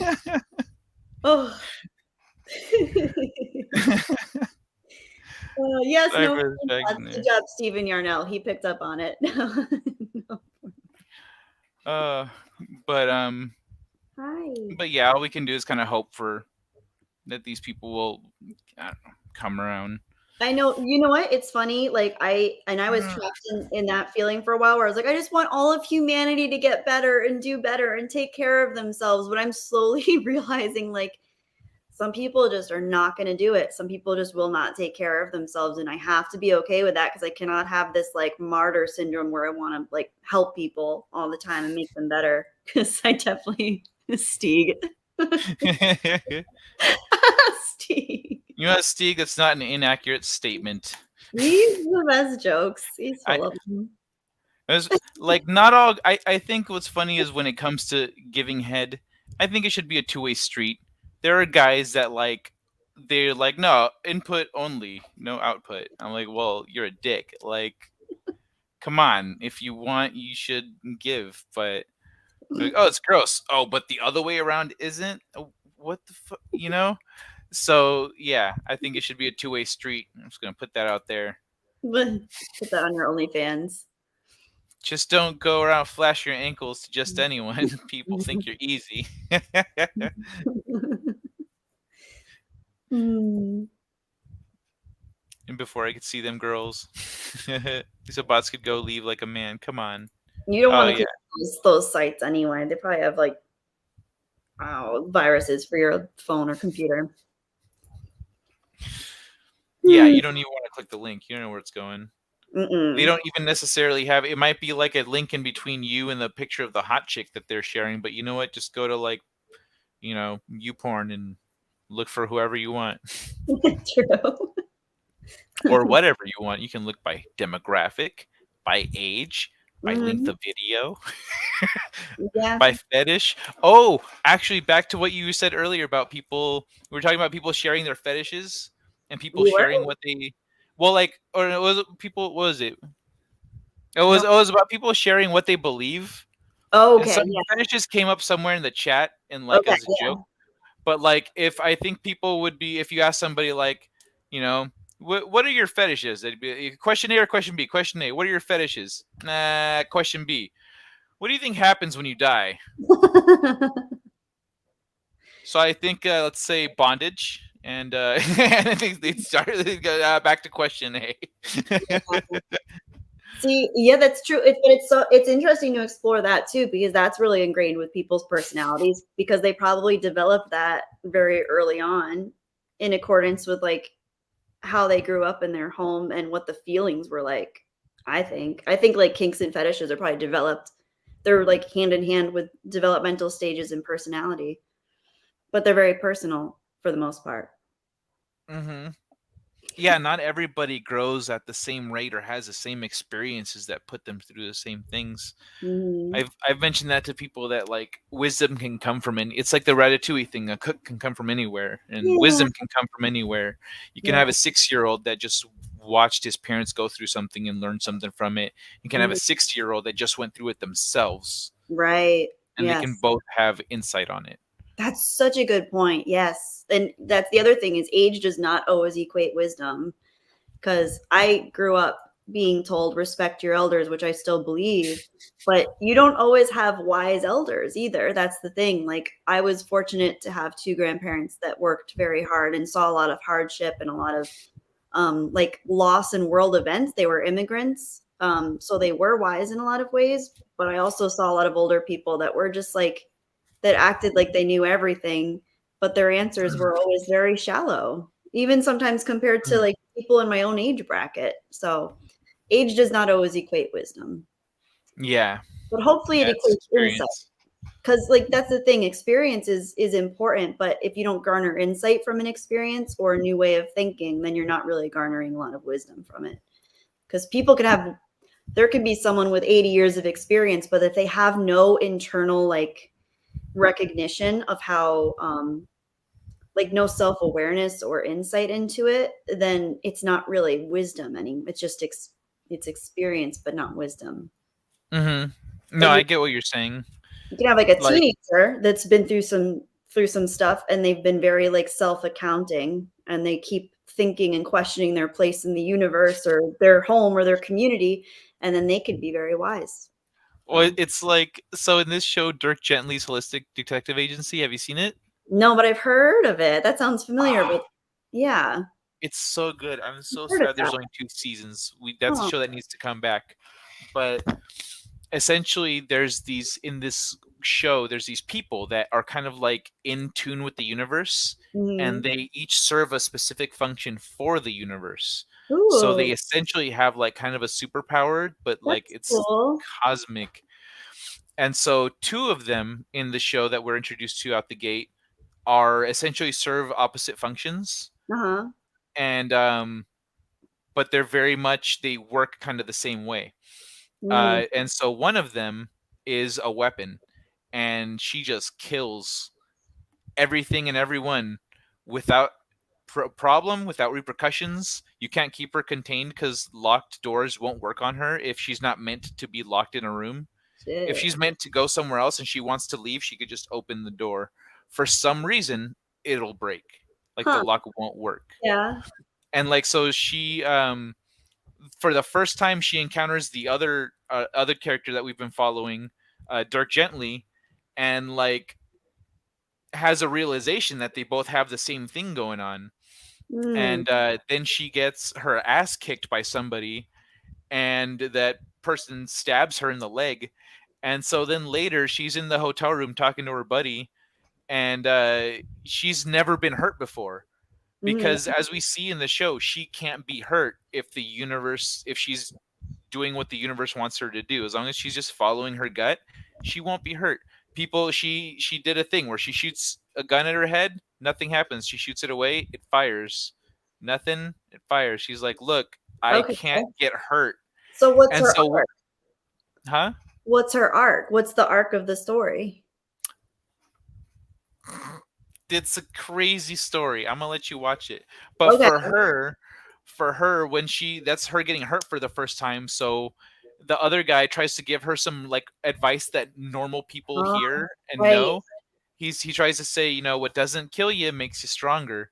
Oh. And so he says, well, you know what they say, what doesn't kill you. And she, having no experience or having not contextualized being hurt, Oh. says she just says it makes you hurt real, real bad, and it makes you cry. Yeah, that's true for her experience. I love that. And he says it makes you stronger. And so like, because she hasn't got to that point where it's made her stronger yet, she's just been hurt real, real bad, and it made her cry. And Oh, so like that's as far as she's processed. wow. I love And that. she That's so true too for people. Okay, I love mhm. that. And then I saw a couple. Steve Kenobi said basically she's saying that some people are just dumbasses. No, I don't think anyone's dumb. I think actually everyone's smart in their own ways. I just Where think am I? people don't. That's up higher by like 639 above the memes of destruction one, which is also amazing. Basically she's in that some people are just dumbasses. I actually do not believe that everyone's dumb. I think that everyone has their own form of intelligence. I think a lot of people just shortchange themselves out of it. Um, but and then the means of destruction is amazing. He said, you want to read this one, Kai? It's so good. Sure. Intelligence is knowing a tomato is a fruit. Wisdom is knowing not to put a tomato in a fruit salad. that's That's that's a perfect. good one. Yes. Children's favorite anime. That's a hard question to ask. I haven't Do you watched have that anime to know. I really like Death Note. What I saw of it. And I don't know if it counts as like real people anime, but I love Spirited Away, but I don't know if that counts as like real anime fans anime because I know that's Yeah, like it's anime. oh, It's made it's by beautiful. a Japanese director and Japanese studio and Japanese animators, I and know. I just know like real anime fans would probably be like, "Oh, that's like the most basic anime story." But I just love that one so much, and I think it's so beautiful. Um, I almost used the what's it called, a clip of the girl sitting next to No Face oh, on I the love that. train for Yeah. the thumbnail instead of Oh, that would have been Oogway. perfect. I love that. I love No I Face. almost went Spirited Away. Yeah, that's a good one. Well, next time because that one's like, oh, it's so beautiful. That movie just, I love it. But yeah, Sam Death Note likes is great. X Holic. I haven't Baby seen. Outlaw loves Yu Yu Hakusho. Oh, thank you, Baby Outlaw. I made a video. I have a video on my channel. I have two videos that are intro to anime videos. The second one is Ooh, actual recommendations for starters for people who are new to anime. So ooh, anyone that's looking to get into anime, there's a video for you. that's good to know. Thank you. Someone tricked me into watching it. So yeah, someone tricked him into watching Queen's Blade, and it became his favorite anime. Oh, I Have you really seen Queen's Blade? no. Is that new? No. Oh, okay. I really want to get into like there's Yeah. this artist Jun I think his name is Junji Ito. And he makes like horror manga and I really want to get into that. Oh, really? Mhm. Yeah, horror manga is not too common. I was gonna say you, but I said Guyver instead because it's more obscure.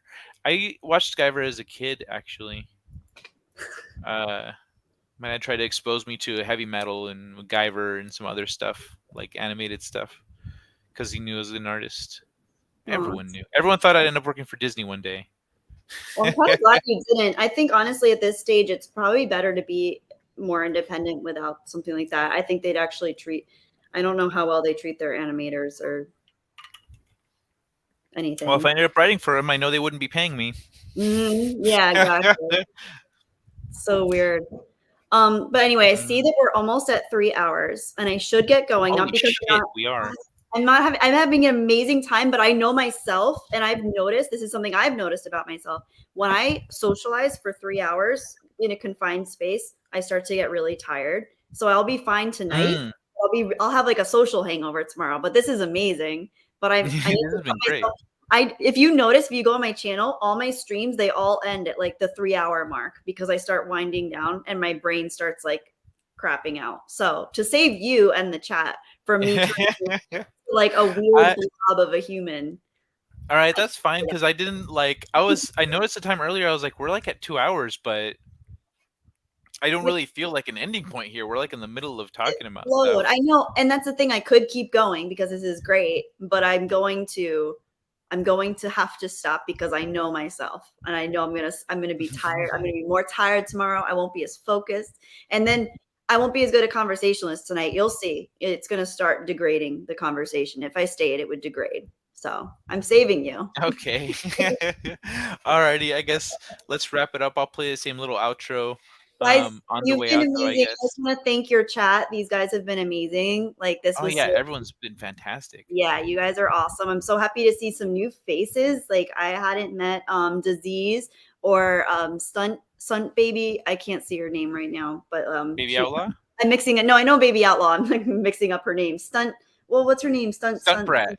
Stunt Brat. I mixed up with Yeah, Baby. Stunt Brat. Stunt Brat. All of these people. I'm happy to see Nick here. Obviously, Steven Yarnell, Carlo, uh, Phil, Way up obviously. Phil, yeah, Keck. Means of Destruction, Steeg's here. Yeah, like everybody's Webcam girls. webcam. Out. You stay out. No. Yeah, this was amazing. Thank you guys. Bone, obviously Bone. Yes, Bone. And Bone. congratulations on your cat, on becoming a cat man. I'm very proud of you. I think that's awesome. Bye, Kelly. Kelly gets all the hearts. You guys are awesome. Thank you so much. This was Yeah, great. it has been really awesome. And let's. Do you want to do like more of these? I would love Because to. Yeah. The next few months are going to be really busy for me with the holidays coming up because I have to travel back to the East Coast. So I'm probably going to oh be, really? yeah, my family's all over there. So I'm probably going to be taking a break from YouTube, at least from streaming, for maybe until the new year. But let's circle back. And then like, even if we're Really? not, Even in November? yeah, because Do you go back for like 2 whole months? no, I'm not going to go back that whole time, but between like Oh, work schedule and then like trying to get like try to keep everything very balanced. So YouTube is like my last thing that I try to balance on the very tippity top of my life balance thing. So it has, okay.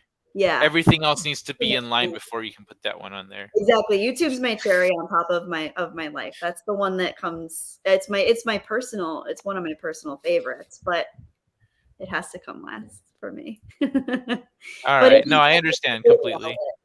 I love it. It's like the best outlet because conversations like this you don't always get to have every day with random people or regular people. So it's nice. Yeah, they are pretty uncommon. But yeah, I loved and like we could just go on. There were thoughts and threads that I didn't like comment on because there was something else and that led to a whole other. So yeah, I look You forward to the always next have one. more. Yeah, you're one of those people I can tell we can just talk about whatever happens because it's like you have one of those minds like I was saying earlier, like when we started, like you have one of those open minds where you take things and you internalize them, but then you're able to also externally like express them in a really cool way. So and not everybody does that. Thank And you. the chat's all on board. So it's been awesome. I love it. Yeah, the chat's been freaking awesome. And if you guys are looking for a book to read that fits into some of the stuff we've been talking about here, like I mentioned Mhm. earlier, there's a Yes, link to it in the chat. get Space Time Domino. It's Space beautiful. crime, space crime domino, Space crime? space Wait, crime. I have it, and I thought it was Space Time Domino the whole time. It's probably because Nina says it wrong all the time. Nina always calls it space time domino. It's space Space crime. Time Domino. I have it like in my place, and I could have sworn it every time I looked at it. It said Space Time Domino. Yes. I'm always thinking of the space time continuum. Yeah, Maybe that's that's a part of why it's conjoined like that. it's Space Um, Time Domino, guys. Oh, well, yeah, thank you all. It's been great. Thank you, Kelly. thank This has been you. awesome. I can't wait till January, I guess, when we can do this again. Yes. Me But too. I'm glad we got at least one in before the busy Yeah. season. Yeah, me too. It was really nice. This is probably, I mean, I don't know. Like I have a bunch of people that have asked me to do stuff and I had to keep putting them off. I have like one more, I think, arranged for like, when is it? I don't even remember. December 1st, I think. I think I'm doing a stream with the girls from Geeks and Gamers again. But then I'm like, I'm gonna try to need to take a break. Yeah, I hear So you. Well, it's good. everyone's gonna miss you. Well, I always miss everyone. Everyone's always in my heart. It's funny, like I go through a Rolodex in my mind, like every day of all the people I care about, and I swear I go through people in YouTube and subscribers that I know and people that I've streamed with and you that I've met. Like I just like it's so cool that it's actually a place where you can actually get to know people and care about people and get to know who they really are. And I don't know, it's just freaking cool. I love it Mhm. because that's like what I wanted. The reason I think I really love it so much is that I always wanted that as a kid growing up. I wanted someone to like talk about all this stuff with, and I never really felt like I had an outlet. So finding like a whole community of people that are on board to talk about all this stuff is just like my favorite thing. So it's really Yeah, that's what got me going here too, but I know that we're just gonna get to talking more if I don't sign exactly. off. I know. I'm so bad at this. Okay. Okay. So goodbye, everybody. Bye, Thank guys. you. I'm glad you all enjoyed yourselves. Take care and We love have a you great guys. night. Have a good